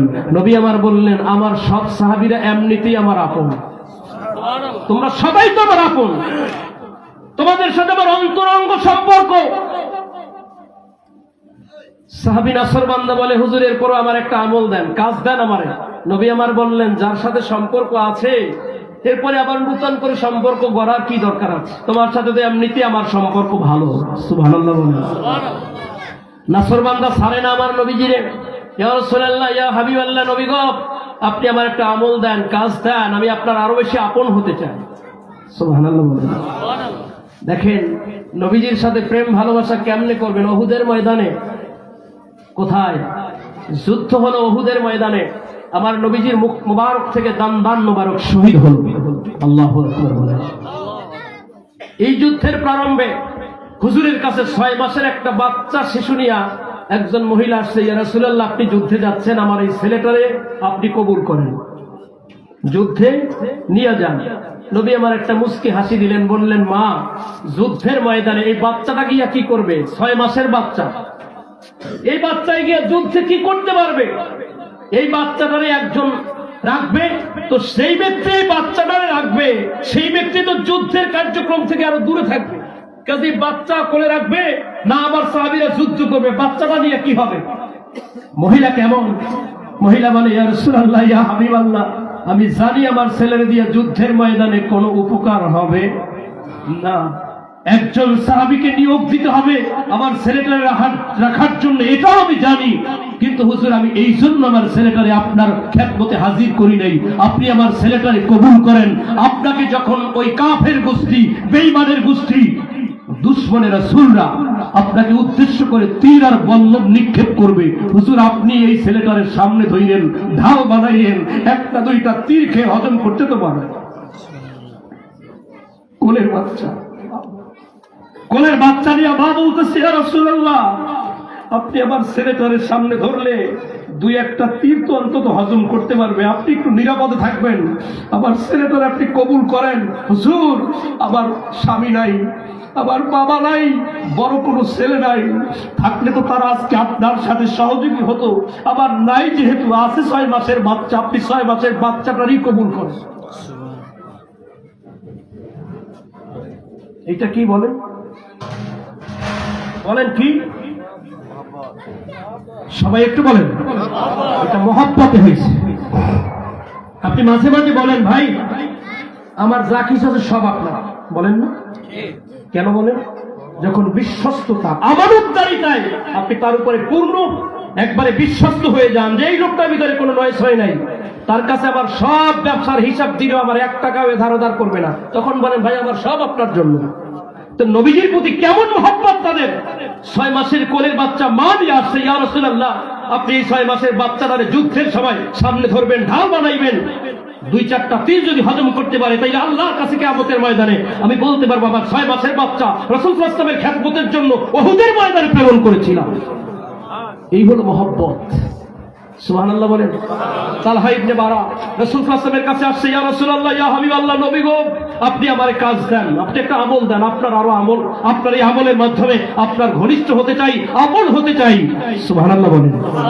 হুজুর সাল্লাল্লাহু আলাইহি ওয়াসাল্লাম বললেন, আপনি এমনিতেই আমার ঘনিষ্ঠ, এমনিতেই আমার আপন, এরপরে আর আপনাকে আপন হওয়ার প্রয়োজন নাই। সাহাবী নাসরবান্দা সারেই না। নবী আমার বললেন, আচ্ছা একটা পরীক্ষা নেই। সুবহানাল্লাহ বলেন। নবী আমার পরীক্ষা নিতে চাচ্ছেন। নবী আমার বললেন, কাজ করেন, আপনি যেহেতু আমার ঘনিষ্ঠ হতে চাচ্ছেন, আমল নিতে চাচ্ছেন, আপনি গর্দানটা দেহ থেকে আলাদা কইরা আমার সামনে হাজির করেন। তো আল্লাহু আকবার বলেন। কিন্তু কার নবীজি বলেন নাই এখন পর্যন্ত, আমিও তো বলি নাই কার গর্দান।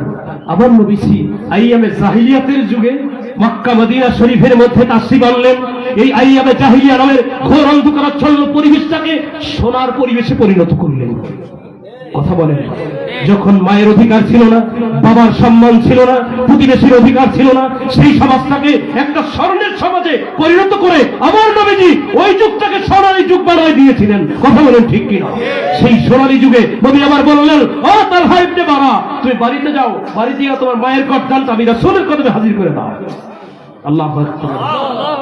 অথচ নবী আবার বলছেন, আল জান্নাতু তাহতা আকদামিল উম্মাহাত, মায়ের পায়ের নিচে সন্তানের জান্নাত। সেই রাসূল বলতেছেন, তুমি যাও বাড়িতে, বাড়িতে গিয়ে তোমার মায়ের দেহ থেকে গর্দানটা আলাদা করে আমি রাসূলের খেদমতে হাজির করো। আল্লাহু আকবার বলেন। তালহা বিন বারা, আমার নবী বলছেন, কথা আর দেরি করে নেই, দৌড় মারছে। সুবহানাল্লাহ বলেন। এর নাম প্রেম, এর নাম ভালোবাসা। নবী বলছেন তো আর দেরি করা যাবে না। অথচ এই নবী তো বলছিলেন, এই নবী তো আমাদেরকে বলছেন, মায়ের দিকে যদি কেউ একবার নজর করে একটা কবুল হজের সমান সওয়াব। সাহাবী প্রশ্ন করলেন, 100 বার হলে? হুজুর বললেন 100 বারই হবে, 100টাই কবুল হজের সমান সওয়াব হবে। সুবহানাল্লাহ বলেন। আবার বলছেন, হুজুর হুমা জান্নাতুকা ওয়া নারুক, তোমার মা তোমার জন্য জান্নাত, তোমার মা বাবা তোমার জন্য জাহান্নাম। সে রাসূল বলতেছেন, বাড়িতে যাও, বাড়িতে গিয়ে মায়ের দেহ থেকে গর্দানটা আলাদা কইরা আমি রাসূলের কদমে হাজির করে দাও। সাহাবী দৌড় দিচ্ছে। রাসূল বলছেন, আর কোনো চিন্তা নাই, মায়ের গর্দান নিয়ে আসবে। আল্লাহু আকবার। এর নাম প্রেম, এর নাম ভালোবাসা। নবী আমার একজন সাহাবীকে বললেন, সাহাবী যাও, তালহা পাস করে ফেলছে, আমি তার মায়ের গর্দান আনতে তার বাড়িতে প্রেরণ করি নাই, যাও তারে নিয়ে আসো, আমি রাসূল যেই পরীক্ষা দিয়েছি সেই পরীক্ষায় সে পাস করে ফেলছে। এখন আপনারা বলেন না A+, সাহাবী গোল্ডেন A+ পেয়েছে। এমনিতেই তো নবীর প্রেমে আসক্ত। নবী বলছেন, আমি তোমাদের উপরে সন্তুষ্ট। তারপরও সাহাবী বারবার রিকোয়েস্ট করেছে, ইয়া রাসূলুল্লাহ, আমাকে একটা ভালো কাজ দেন, আমি যে ভালো কাজের বিনিময়ে আপনার কাছে ঘনিষ্ঠতা অর্জন করতে পারি, আপনার আপন হতে পারি। নবী আমার যেই কাজটা দিচ্ছেন সেই কাজেও সে সফল। সুবহানাল্লাহ বলেন। নবী আমার ডাইকে বলেন, সাহাবী রে, তুই পাস করছো, সফল হয়েছে। কয়েকদিন পরে তালহা বিন বারা রাদিয়াল্লাহু তাআলা অসুস্থ হয়ে গেছেন। মানুষজন দেখতে যাচ্ছে। আপনাদের সমাজে কোনো মানুষ অসুস্থ হলে আপনারা দেখতে যান না? বাজারের ব্যবসায়ী যারা ব্যবসা করেন কমিটিতে আছে, অথবা যারা কমিটির মধ্যে নাই, সাধারণ সদস্য আছে, তাদেরকে অসুস্থ হলে বাজার কমিটি মিলে দেখতে যায়। এখানে কমিটিতে আপনাদের যে একটা ফান্ড আছে, ফান্ড থেকে কিছু তার জন্য হাদিয়া দিয়ে অনেক সময় বাড়িতে দেখতে যায়। কথা বলেন, যায় কিনা? এই তদারকি করে। আমার নবীজি যখন শুনলেন তালহা বিন বারা অসুস্থ হয়ে পড়ছেন, নবী আমার সাহাবীদেরকে নিয়ে তারে দেখতে গেছেন বাড়িতে। সুবহানাল্লাহ বলতেন না? কষ্ট হচ্ছে আপনাদের? বলেন কষ্ট হচ্ছে? এগুলো প্রেমের আলোচনা, মহব্বতের আলোচনা। নবীর সাথে আমাদের কারো কোনো দুশ্মনী নাই। কথা বলেন, কোন দুশ্মনী আছে? বলেন দুশ্মনী আছে? আমি কি কাউকে গালি দিছি? বলেন কাউকে গালি দিছি? কাউকে কটাক্ষ করছি? কাউকে খাটো করে কথা বলছি? বন্ধু, যদি তোমার ভালো লাগে তুমিও একদিন আমার কথায়, আমার এই কথা শুনে একদিন মসজিদে বৈশা চক্ষুটা বন্ধ কইরা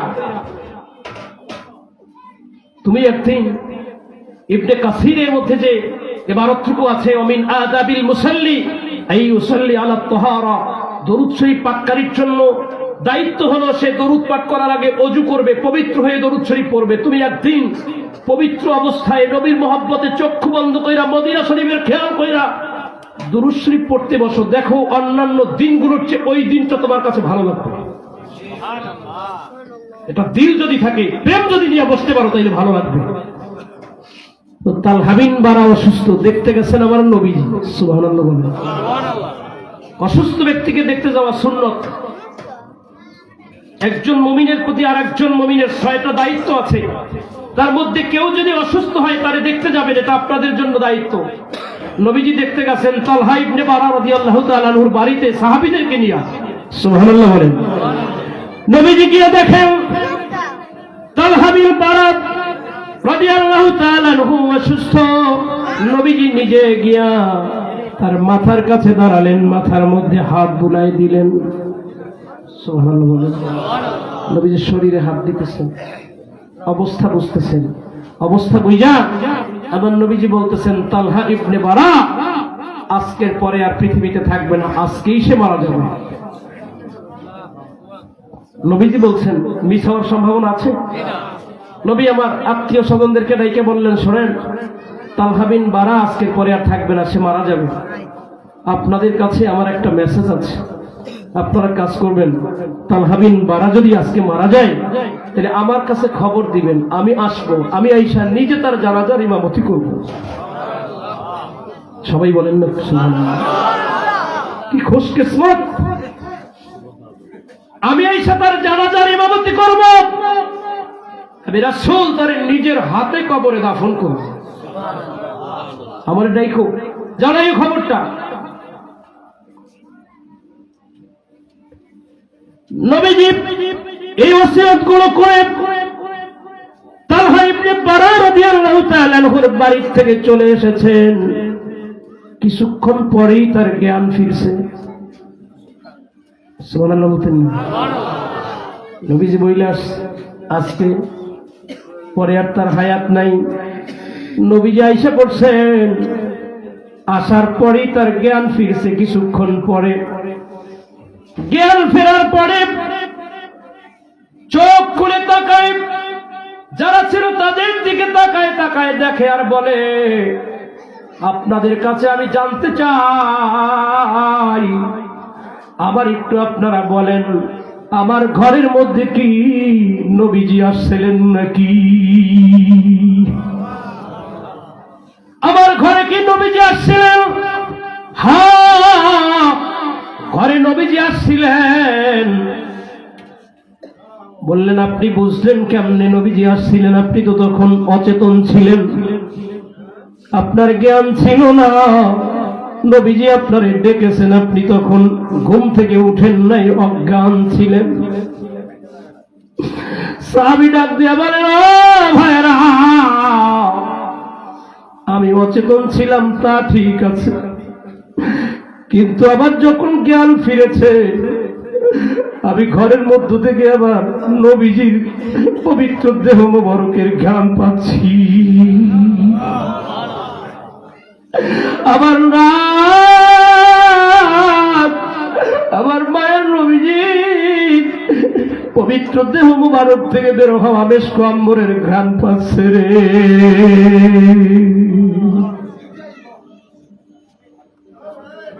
তাই নাকি? জি।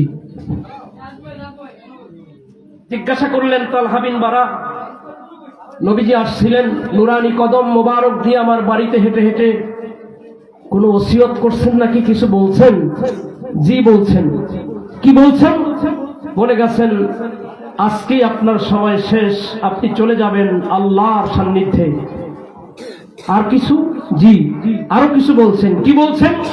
বলে গেছেন আপনি ইন্তেকাল করলে নবীজিকে খবর দিতে, নবীজি আসবেন, আইসা আপনার জানাজার ইমামতি নবীজি নিজে করবেন। আর নবীজি আপনারা নিজের হাতে কবরে দাফন দিবেন। কত বড় সৌভাগ্যের খবর! কিন্তু তালহা বিন বারা এত বড় সৌভাগ্যের মেসেজ পাওয়ার পরেও তিনি নাকচ করলেন। তিনি বললেন, শোনেন, আমি মারা গেলে রাতে আপনারা নিজেরা দাফন দিয়েন, নবীজির খবর দিবেন না। নবীজিকে খবর দিবেন না। কেন দিবেন না? এইরকম সৌভাগ্যের মেসেজ পাইয়া উম্মত কি এটা ফেরত দিতে পারে? বলেন পারে? নবীজির স্ত্রী আম্মাজান খাদিজাতুল কুবরা রাদিয়াল্লাহু তাআলা আনহা, যিনি জান্নাতুল মুআল্লায় সবচেয়ে সম্মান নিয়ে ঘুমিয়ে আছেন, কথা বলেন ঠিক কিনা? এই সম্মানিতা মা খাদিজাতুল কুবরা রাদিয়াল্লাহু তাআলা আনহা একদিন আমার নবীজিকে বলতেছেন, ইয়া রাসূলুল্লাহ, ইয়া হাবিবাল্লাহ, প্রাণের স্বামী গো, নবী গো, আমি ইন্তেকাল করলে আপনার কাছে আমার কিছু দাবি আছে, আপনি নিজে আমার গোসলটা নিজের হাতে করাবেন। তো সুবহানাল্লাহ বলেন। হুজুর, আরেকটা দাবি আছে। কি? আমার কাফনের কাপড় তো 5টা টুকরা কাপড় দিবেন, তার মধ্যে আপনি নবী যেই জুব্বা মোবারক গুলো গায়ে সব সময় পরতেন, এর থেকে একটা কাপড় আমার কাফনের কাপড় হিসেবে আমাকে সাথে দিয়েন। আর হুজুর, আপনি জানাজার ইমামতি নিজে করবেন, আমার জানাজাটা আপনি পড়বেন। আচ্ছা, আর আমাকে কবরে নিজের হাতে রাখবেন। নবীজির স্ত্রী আম্মাজান খাদিজা বলেন, হুজুর, আপনি নিজে আমার কবরে রাখবেন। তালহা বিন বারা, নবীজি বলছেন যে আমি আয়েশা তারে নিজে জানাজা পড়াবো, ইমামতি করব, নিজের হাতে দাফন করব। তালহা বিন বারা বলে, না, নবীরে খবর দিও না। কেন দিও না? এখানে কিন্তু আছে, এখানে প্রেম আছে। আম্মাজান বললেন, হুজুর, আমাকে যখন কবরে রাখবে, মুনকার নাকির কবরে এসে বলবে, মান রব্বুকা, বলো তোমার রবকে, রবের পরিচয় দাও। আমা দীনুকা, তুমি কোন ধর্মে বিশ্বাসী ছিলা? ওমান নবিয়্যুকা, তোমার নবীর পরিচয় দাও, নবীকে। হায়াতুন নবী না মুর্দা নবী, কোনটাই বিশ্বাসী ছিলা? বলো। এখন জায়গা মতো আসলে আপনাকে সেখানে গিয়া ধরা পড়তে হবে। তুমি কি হায়াতুন নবীতে বিশ্বাসী ছিলা না মুর্দা নবী বলতা? আমার নবীজিকে আপনার পরিচয় দেওয়া লাগবে। নবীজির পরিচয় সেখানে যদি আপনি সুন্দর করে উপস্থাপন করতে পারেন, সেখানে নাজাত পাবেন। হুজুরের স্ত্রী বলেন, হুজুর, আপনি আমারে এই কবরে যখন প্রশ্ন হবে, আমি যদি জবাব দিতে না পারি, ভুলে যাই, আপনি দাঁড়ায় থাইকে আমারে হুজুর এই প্রশ্নের জবাবগুলো একটু শিখাই দিয়ে আসেন, তালিম করে দিয়ে আমারে। সুবহানাল্লাহ বলেন। ইন্তেকাল করলেন আম্মাজান, হুজুরের জীবনে বিশাল একটা শোক চলে আসলো। কারণ আরব জাহানের মধ্যে হুজুরের পা রাখার মতো যেখানে জায়গা নাই, সেখানে আম্মাজান ছিলেন হুজুরের অন্তরের কথাগুলো বলার একটা জায়গা। সেই জায়গা থেকে আম্মাজান চলে গেছেন, বিয়োগ হলো আম্মাজানের। হুজুর খুব কষ্ট অনুভব করতেছেন, নিজের হাতে গোসল দিলেন। হুজুর গোসল দেওয়ালেন, কাপড় পরাইলেন, নিজের একটা জামা মোবারকও দিলেন। সুবহানাল্লাহ বলেন। হুজুর জানাজা পড়লেন, নিজের হাতে হুজুর নিয়ে আম্মাজানকে কবরে রাখলেন। রাখার পরে আপনাদের কাছে জানতে চাই, আমাদের দেশের সমস্ত মানুষদেরকে কবরে রাখলে উত্তর দিকে মাথা দিয়া মাথাটারে কেবলার দিকে ঝুঁকায় দেন না? সবাই বলেন। কেবলামুখী করে রাখেন। হুজুর নিজে বলেন, আমি খাদিজাকে কেবলামুখী করে মাথাটা ঘুরাই দিচ্ছি, মাথাটা সোজা হয়ে যাবে। একটু আল্লাহু আকবার বলুন না। দেখেন আম্মাজানের কি শান আর কি মান। নবী আমার বলেন, আমি মাথা ঘুরাই দিচ্ছি, মাথা সোজা হয়ে যাচ্ছে, মাথা ঘুরাই দিচ্ছি, মাথা সোজা হয়ে যাচ্ছে। অনেকবার করলাম, কিন্তু মাথা সোজাই হয়, মাথা কেবলামুখী হয়ে থাকে না। সুবহানাল্লাহ বলেন। হুজুরের উপরে আল্লাহ ডাইরেক্ট মেসেজ ছেড়ে দিলেন, হাবিব আমার, বন্ধু আমার, আপনার স্ত্রী খাদিজা আমি আল্লাহর সন্তুষ্টির জন্য যেই পরিমাণ কেঁদেছে, তার চোখের পানিতে আমি আল্লাহ তার উপরে সন্তুষ্ট হয়ে গেছি। যেই কারণে যেই কাবার দিকে মুখ করে ইবাদত করত, ওই কাবার দিকে খাদিজার মুখ থাকবে না।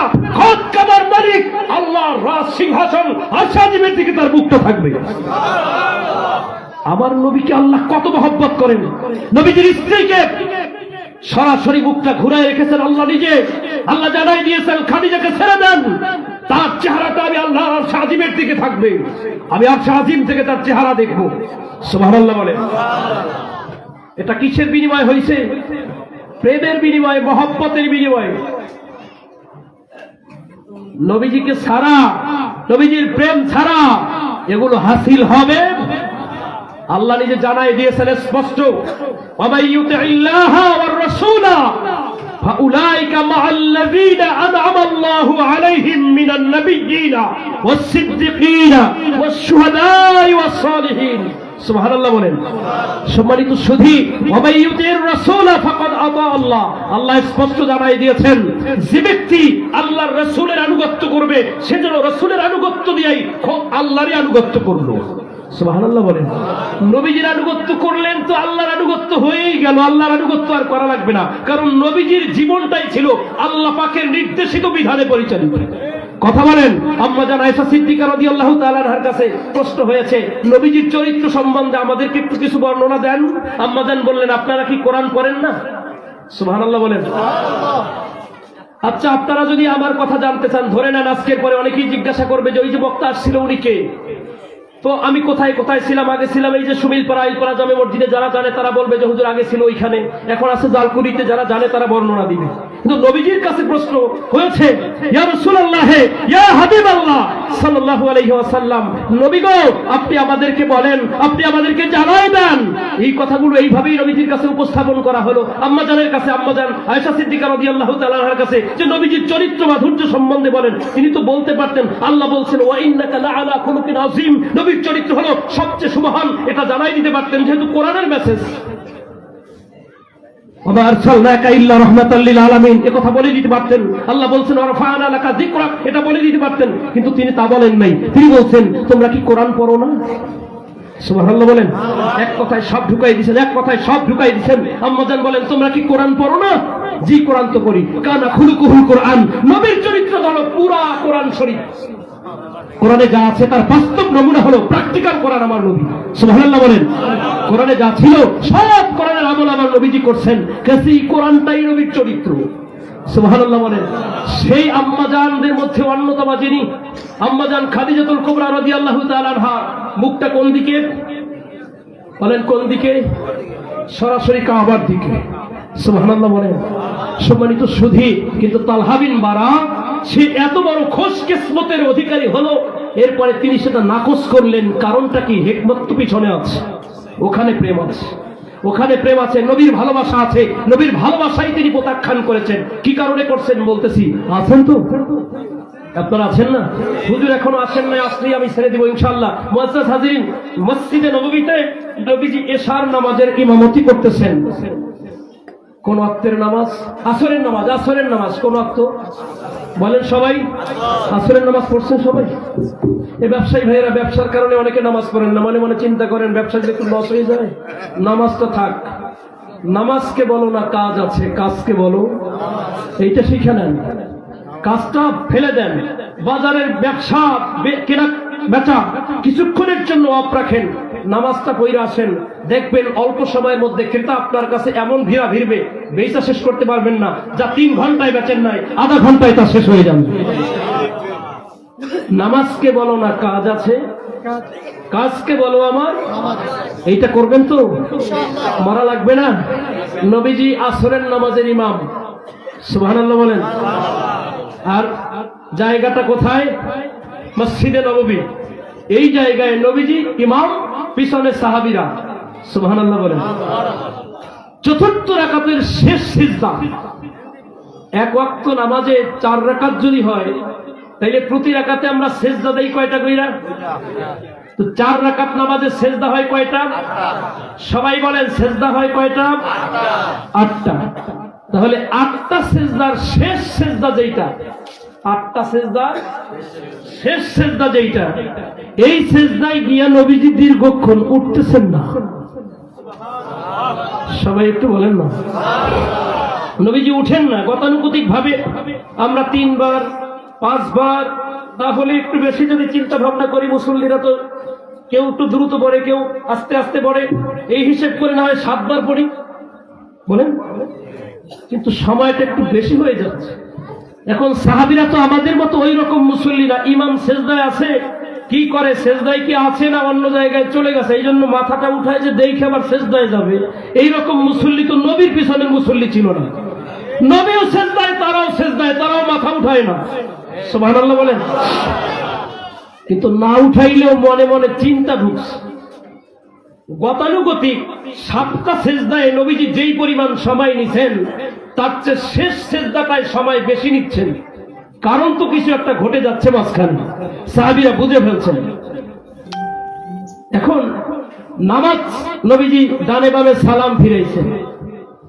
সালাম ফিরানোর পরে একটু ঘটনাটা বলেই যাই, এই ফাঁকে সাহাবীদেরকে ডিঙ্গিয়ে হুজুরের হুজরা মোবারক থেকে সরাসরি ইমাম হাসান আর ইমাম হুসাইন 2 ভাই চলে আসছে।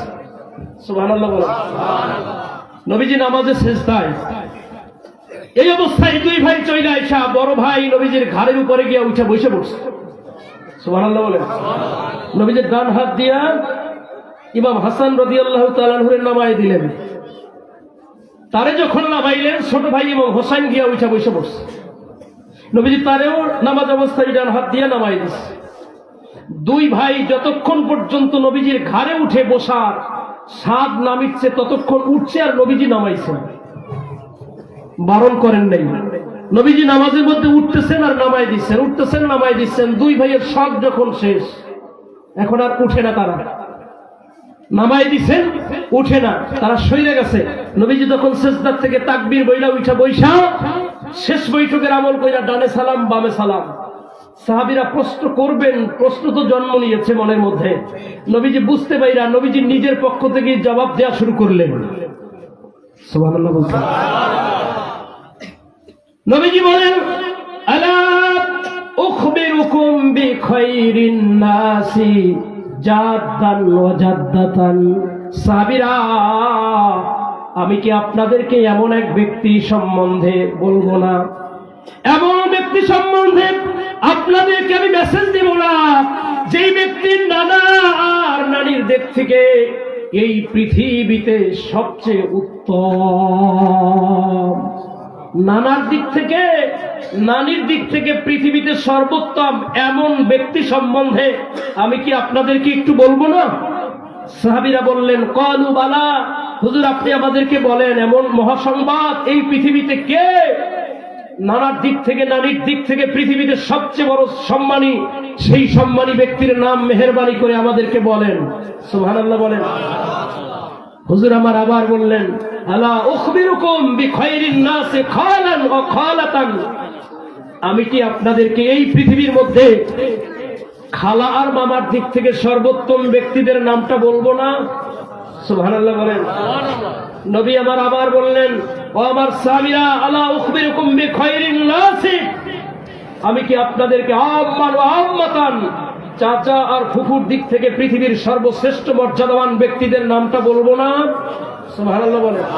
সাহাবীরা বললেন, হুজুর বলেন। মজার কথা তো, নানার দিক থেকে নানির দিক থেকে পৃথিবীতে সবার চেয়ে সম্মানী, খালার দিক থেকে মামার দিক থেকে পৃথিবীতে সবচেয়ে বড় সম্মানী, ফুফুর দিক থেকে চাচার দিক থেকে পৃথিবীতে সবচেয়ে সম্মানী। হুজুর আবার বললেন, সাহাবীরা, আলা উখবিরুকুম বিখাইরিন নাসি আবান ওয়া উম্মান, আমি কি আপনাদেরকে এই পৃথিবীর সর্বোত্তম ব্যক্তি, মায়ের দিক থেকে মায়ের সম্মানে বাবার সম্মানে সম্মানিত ব্যক্তিদের নামটা বলবো না? সাহাবীরা সবাই বললেন, ক্বালু বালা, হুজুর ধৈর্য তো আর মানে না, এমন মহা সৌভাগ্যবান ব্যক্তি কে, যে ব্যক্তি নানার দিক থেকে নানির দিক থেকে পৃথিবীর সর্বোত্তম, যে ব্যক্তি খালার দিক থেকে মামার দিক থেকে পৃথিবীর সর্বোত্তম, যে ব্যক্তি চাচার দিক থেকে ফুফুর দিক থেকে পৃথিবীর সর্বোত্তম, যে ব্যক্তি মায়ের দিক থেকে বাবার দিক থেকে পৃথিবীর সর্বোত্তম ব্যক্তি, এমন সৌভাগ্যবান ব্যক্তিদের নামটা বলেন। হুজুর শোনার জন্য অন্তরটা পাগল পাড়া। সুবহানাল্লাহ বলেন। একদিন ইমাম হাসান রাদিয়াল্লাহু তাআলা আনহু আর হুসাইন রাদিয়াল্লাহু তাআলা আনহু আমার নবীজির দরবারে আয়েশা দুই ভাই নবীজির সাথে তর্ক শুরু করছে। কি?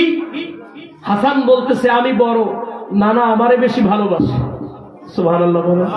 আর হুসাইন বলে ছোটরে বেশি ভালোবাসে। মিয়া আপনি ভুল বুঝতেছেন, যারা ছোট থাকে মা বাবা আত্মীয় স্বজনরা ছোটদেরকে একটু বেশি ভালোবাসে। বলেন না আমি বড় আমার অধিকার বেশি, বলেন আমি ছোট আমার আদর বেশি। দুই ভাইয়ের মধ্যে তর্ক, বলে তর্কাতর্কি দরকার নাই, চলো নানার কাছে যাই। সুবহানাল্লাহ বলেন। নবীজির কাছে আসছেন, নবী আমার বললেন আপনাদের দুইজনকে আমি সমান ভালোবাসি। দুই ভাই বলে আমরা বিশ্বাস করি না। এটা আমরা কেমনে বিশ্বাস করব?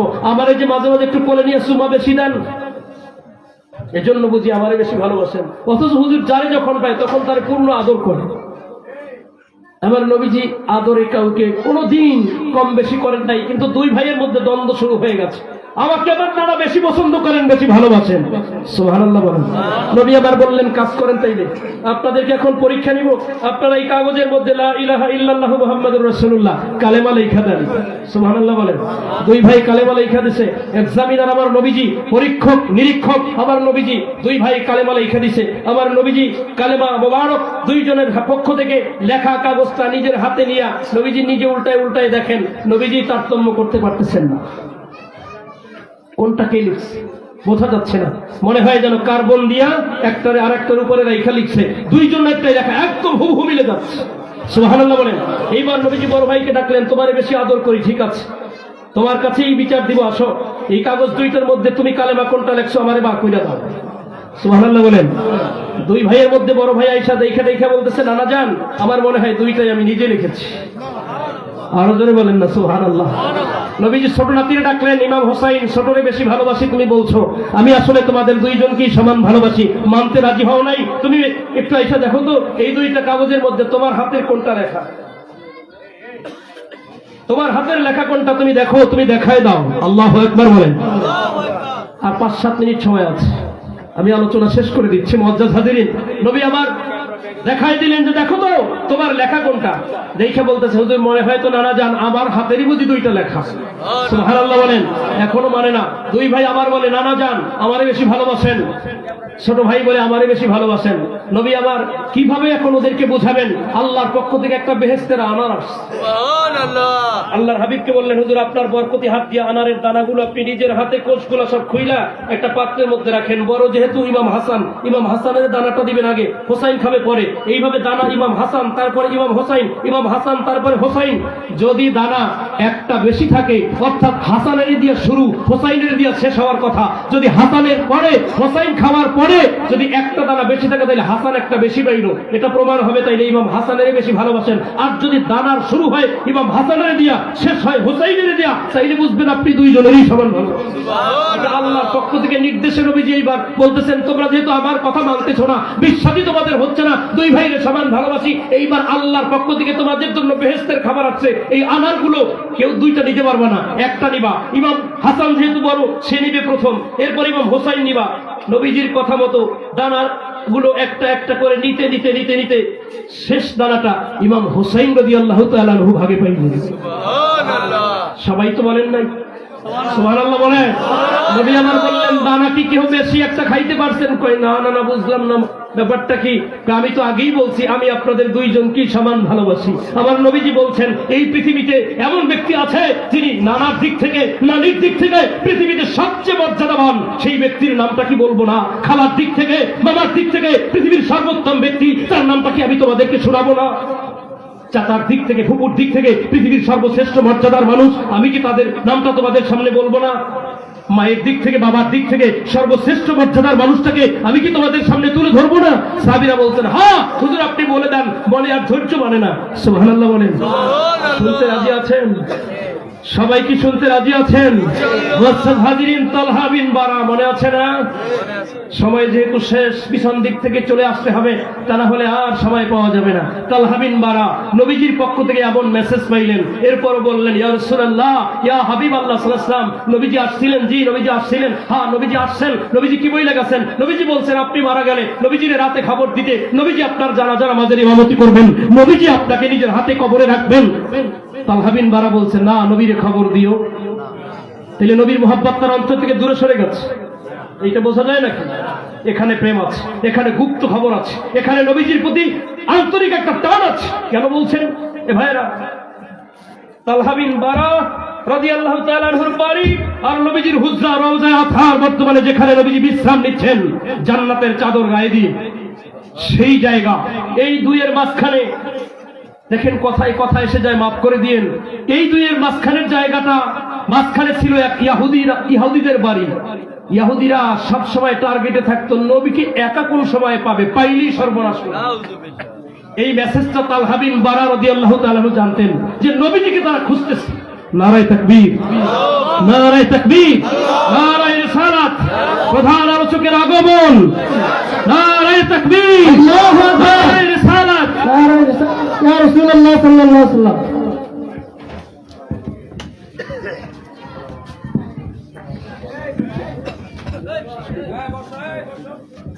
সম্মানিত হাজিরিন, আপনাদের আজকে মাহফিলের প্রধান আলোচক খুব ভালো মানুষ, ভালো আলেম, অনেক গুরুত্বপূর্ণ আলোচনা পেশ করবেন। তবে একটা বিষয় বলছেন আগেই, আমি যে আমার নবীজির মহব্বতে, ভালোবাসার, প্রেমের আলোচনা করছি, হুজুরের জবান থেকে এই কেন্দ্রিকে আলোচনা শুনবেন। আমরা যারা আহলুস সুন্নাত ওয়াল জামাতের একনিষ্ঠ নিবেদিত প্রাণ, আমাদের দিল থেকে নবী প্রেমের ঘ্রাণ আসে। ওই যে নবীজির পেশাব মোবারক থেকে ঘ্রাণ আসছে, পানি থেকে, পৃথিবীর কোন পানির থেকে ঘ্রাণ বের হয় না, কিন্তু নবীজির দেহ থেকে বের হওয়া পেশাব থেকেও মেশকের ঘ্রাণ আছে, আম্বরের ঘ্রাণ আছে। তদ্রুপ সুন্নি ওলামায়ে কেরামদের থেকে নবীজির প্রেমের আলোচনা আছে। কথা বলেন, কাসি হুজুরের থেকে ভালো আলোচনা শুনবেন, আপনারা থাকবেন। তালহা বিন বারা রাদিয়াল্লাহু তাআলা আনহু বললেন, আমাকে তোমরা নবীজিকে খবর দিবে না, কাজ করবা, আমি মারা গেলে তোমরা নিজেরাই দাফন করিও। ভোরবেলা তোমরা গিয়ে ফজরের জামাত নবীজির পিছনে মসজিদে নববীতে আদায় কইরা নবীজির কাছে গিয়ে আমার কথাটা বইল, যাতে নবী আমার জন্য দোয়া করে। সুবহানাল্লাহ বলেন। তালহা বিন বারা রাদিয়াল্লাহু তাআলার খবরটা পেয়ে আমি এখনই শেষ করে দিচ্ছি। তালহা বিন বারা রাদিয়াল্লাহু তাআলা আমার নবীজির এই মেসেজ পাইয়া, নবীজির এই মেসেজ পেয়ে তালহা বিন বারা রাদিয়াল্লাহু তাআলার ইন্তেকালের খবর আমার নবীজি বললেন, আপনারা আমারে কেন বললেন না? আমি না মহিলা ছিলাম। বলে, হুজুর, তালহা বিন বারা আপনি আসার পরেই সুস্থ হয়েছিলেন, তিনি বলছেন যে নবীজিরে আসতে বলবা না, কারণ মাঝখানে ইহুদিরা আছে, ওরা সবসময় নবীজির সর্বনাশের জন্য ফোন দিয়ে এটে বসে থাকে, রাস্তায় উৎপেতে থাকে, কখন নবীর সর্বনাশ করা যায়। কথা বলে ঠিক কিনা? আর এক শ্রেণীর মানুষ আছে, এরাও নবীজির শানের সালাতের উপরে কেমনে আঘাত দিয়ে কথা বলা যায়, কোথায় নবীজির দুষ্কৃতি বের করা যায়, এই চিন্তায় 24টা ঘন্টা লেগে থাকে। কথা বলে ঠিক কিনা? আর এক শ্রেণীর মানুষ আছে এমন, কোন কিতাবটা চর্চা করলে আমার নবীজির মহব্বত অন্তরে হাসিল করা যাবে, মানুষদেরকে নবীজির প্রেমের শিক্ষা দেওয়া যাবে, এরকম এক শ্রেণীর মানুষ আছে। কথা বলেন ঠিক কিনা? তালহা বিন বারা রাদিয়াল্লাহু তাআলা আনহু নবীজিকে আসতে বললেন না, কেন? যে না, নবীজি আসলে ইহুদিরা নবীজির সর্বনাশ করবে, নবীজিকে মেরে ফেলতে পারে। এই কথার কারণে, এই চিন্তার কারণে তিনি বলছেন না, নবীজির আসতে বলবা। হুজুর খুশি হলেন। হুজুর সাল্লাল্লাহু আলাইহি ওয়াসাল্লাম বললেন, চলো আমি নিজে যাব, তালহা বিন বারার কবরের কাছে গিয়ে তার জন্য হাত তুলে দোয়া করব। সুবহানাল্লাহ। এক শ্রেণীর মানুষ আছে, কবর জিয়ারত করা লাগে না, কবর জিয়ারত নাকি নাই? আমার নবীজি তালহা বিন বারার কবর জিয়ারত করতে নিজে গেছেন। সুবহানাল্লাহ বলেন। নবীজি গিয়ে দোয়া করছেন, দোয়া কইরা আল্লাহর কাছে বলছেন, আল্লাহ আমি তার উপরে সন্তুষ্ট, আমি আল্লাহ তালহা বিন বারা, আমি রাসূলকে সন্তুষ্ট করছে, আমি রাসূলের ক্ষতি না হোক এইটা চিন্তা করছে, আল্লাহ আপনি তার উপরে সন্তুষ্ট থাকেন। আল্লাহ তালহা বিন বারা মুখটা যেমন হাস্যোজ্জ্বল ছিল, আপনি তার উপরে হাস্যোজ্জ্বল আপনার নুরানি চেহারাটা তার উপরে রাখেন। সুবহানাল্লাহ বলেন। মুআজ্জাজ হাজিরিন, নবীকে সাহাবীরা বলছেন, হুজুর আমরা সহ্য করতে পারতেছি না, পৃথিবীতে এমন মহাসম্মানী ব্যক্তিদের নামটা একটু ফাঁস করেন না, আমরা ধৈর্য কুলাতে পারতেছি না। সুবহানাল্লাহ বলেন। মুআজ্জাজ হাজিরিন, নবী আমার বললেন, সাহাবীরা শোনো, আমি যেই মহাসম্মানী ব্যক্তিদের কোয়ালিফিকেশন যোগ্যতা নিয়ে তোমাদের সামনে উপস্থাপন করেছি, যে নানার দিক থেকে, নানির দিক থেকে এই পৃথিবীর সর্বোত্তম ব্যক্তি তারা দুইজন, তারা কেউ না, হুমা আল হাসান ওয়াল হুসাইন, তারা দুই ভাই, ইমাম হাসান আর হুসাইন। সুবহানাল্লাহ বলেন। আসল বিষয়টা হলো সেজদায় দীর্ঘক্ষণ তোমরা আমাকে উঠতে দেখো নাই। ইমাম হাসান ঘাড়ে উঠছে, আমি রাসূল সরাই দিয়েছি। ইমাম হোসাইন উঠছে, আমি সরাই দিয়েছি। এইভাবে দুইজন পালাক্রমে উঠতেছিলেন, আমি রাসূল তাদেরকে একে একে সরাই দিয়েছি। দীর্ঘক্ষণ অতিবাহিত হয়ে গেছে। সুবহানাল্লাহ বলেন। এইবার আসেন, নবী আবার বলছেন নানার দিক থেকে সর্বোত্তম, নারীর দিক থেকে সর্বোত্তম। নানা তার কে? ইমাম হাসান হুসাইন রাদিয়াল্লাহু তাআলা আনহুমার নানাকে হুজুর বলেন জাদ্দুহুমা রাসূলুল্লাহ সাল্লাল্লাহু আলাইহি ওয়াসাল্লাম, তাদের নানা আমি রাসূল নিজেই। তাদের নানি খাদিজা বিনতে খুয়াইলিদ, যাকে আল্লাহ নিজে সালাম দিয়েছেন, যার চেহারাটা আমি নিজে দাফন করতে গিয়া কাবা শরীফের দিকে ঘুরাই দিচ্ছিলাম, বারবার মাথাটা আল্লাহ আরশে আজিমের দিকে উঠে যাচ্ছিল। আল্লাহ বলেছেন আমি আপনার স্ত্রী খাদিজার চেহারাটা আরশে আজিম থেকে সরাসরি দেখবো। খাদিজা আমি আল্লাহকে দেখবো, আমি আল্লাহ তার উপরে সন্তুষ্ট। সেই ব্যক্তি আমি রাসূল তার নানা, সেই খাদিজা তার নানি। সুবহানাল্লাহ বলেন। সাহাবীরা আপনারা এবার প্রশ্নের জবাব দেন, নানার দিক থেকে নানির দিক থেকে ইমাম হাসান হুসাইনের চেয়ে সৌভাগ্যবান পৃথিবীতে আর কি কেউ আছে? বলে না। সুবহানাল্লাহ বলেন। নবী আবার বললেন, এইবার শোনেন তার মামারা কারা? কাসেম, তার মামা হলেন ইব্রাহিম রাদিয়াল্লাহু তাআলা আনহু। আমি রাসূল ইব্রাহিমকে নিজে জান্নাতুল বাকিতে কবরে রেখেছি। তারা হলেন তার মামা। আর তার খালা যায়েনব, উম্মে কুলসুম, রুকাইয়া, যারা প্রত্যেকেই জান্নাতি। সুবহানাল্লাহ বলেন। বলেন তো এমন ব্যক্তি কি কেউ পেয়েছে নাকি? কেউ পাই নাই। হাজিরিন, এরপরে নবী আমার বললেন, শোনো আমার সাহাবীরা, আর তার চাচা আর তার ফুফু হলেন উম্মে আইমান রাদিয়াল্লাহু তাআলা আনহা, আর চাচা হলেন জাফর রাদিয়াল্লাহু তাআলা আনহু। তার চাচা, তারা প্রত্যেকেই জান্নাতি। সুবহানাল্লাহ বলেন। সম্মানিত সুধী, এরপরে নবী আমার বললেন তার আব্বা আম্মাও জান্নাতি। জানেন, শোনেন, তার আব্বা হলেন শেরে খোদা আলী কাররামাল্লাহু ওয়াজহাহু। আমি রাসূল যার সম্বন্ধে বলেছি, আনা মাদিনাতুল ইলমি ওয়া আলাইকুম বাবুহা, আনা মাদিনাতুল হিকমা ওয়া আলাইকুম বাবুহা। আমি হলাম ইলমের শহর, ওই শহরের দরজা হলেন হযরত আলী কাররামাল্লাহু ওয়াজহাহু। সেই সৌভাগ্যবান আলী ইমাম হাসান হুসাইনের বাবা। আর তার মা হলেন গোটা পৃথিবীর সমস্ত নারীদের জান্নাতের লিডার। সুবহানাল্লাহ বলেন। আর বেশি কথা বলা যাবে না, হুজুরকে বসিয়ে কথা বলেছি, বেয়াদবির জন্য ক্ষমা চাচ্ছি। নবী আমার বললেন তার আব্বা হলেন শেরে খোদা আলী, মা হলেন খাতুনে জান্নাত ফাতেমা।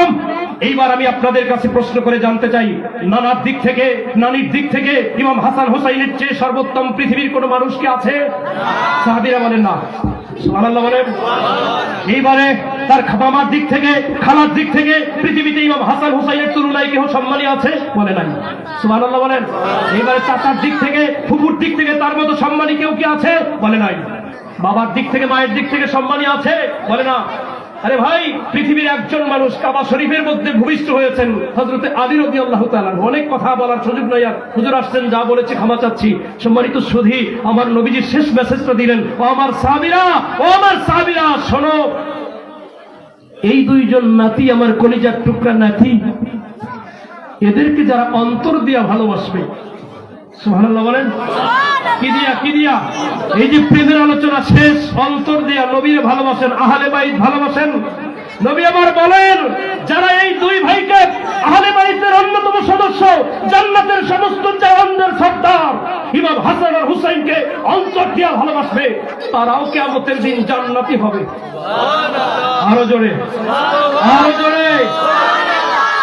আমার ভাইয়েরা, কথায় কষ্ট পেয়ে থাকলে ক্ষমা করে দিয়েন। আমি কোন গোষ্ঠী সম্বন্ধে কিছু বলি নাই, আমি কোন ব্যক্তিকে গালি দেই নাই। আমি সারসিরা দরবারের একজন আদনা মুরিদ মাত্র। আমরা আহলুস সুন্নাত ওয়াল জামাতের ঝান্ডাবাহী মানুষ। আমরা কারো গীবত করি না, কারো শিকায়েত করি না, কাউকে গালি দেই না। তবে কেউ যদি আমার ঘাড়ের উপরে উঠা পারানি শুরু করে, তখন পারা শুরু করলে তখন জবাব আমরা ঠিক মতোই দেওয়ার চেষ্টা করি। যদি আমরা কখনো উদ্ভট কথাবার্তা বলি না, যা বলেছি আল্লাহর হাবিবের মহব্বতে কোরআন সুন্নাহ ভিত্তিক বলতে চেষ্টা করেছি। এরপরে যদি ভুল হয়ে থাকে আল্লাহ যেন ক্ষমা করে দেন, আপনাদের অন্তর থেকে তা যেন মুছে দেন, ভালো যা বলেছি তা যেন আপনার অন্তরে আল্লাহ গেঁথে দেন, আমলের তৌফিক দেন। পরিশেষে দোয়া চাচ্ছি, আমার জন্য দোয়া চাচ্ছি, এই বাজার কমিটিকে আল্লাহ যেন কবুল করেন, ব্যবসায়ী লভ্যাংশ অনেক বাড়িয়ে দেন। আপনাদের জন্য মেসেজ, নবীজি বলেছেন আত-তাজিরুস সুদুকুল আমিন মা'আন নাবিয়্যিনা ওয়াস-সিদ্দিকিনা ওয়াশ-শুহাদা'i ওয়াস-সালিহিন। সততার উপরে ব্যবসা করবেন, নবী, সিদ্দিক, শহীদ, সালেহ বান্দাদের সাথে জান্নাত হবে। আল্লাহ কবুল করুক। আমা আলাইনা ইল্লাল বালাগ। আসসালামু আলাইকুম ওয়া রাহমাতুল্লাহি তাআলা ওয়া বারাকাতুহু।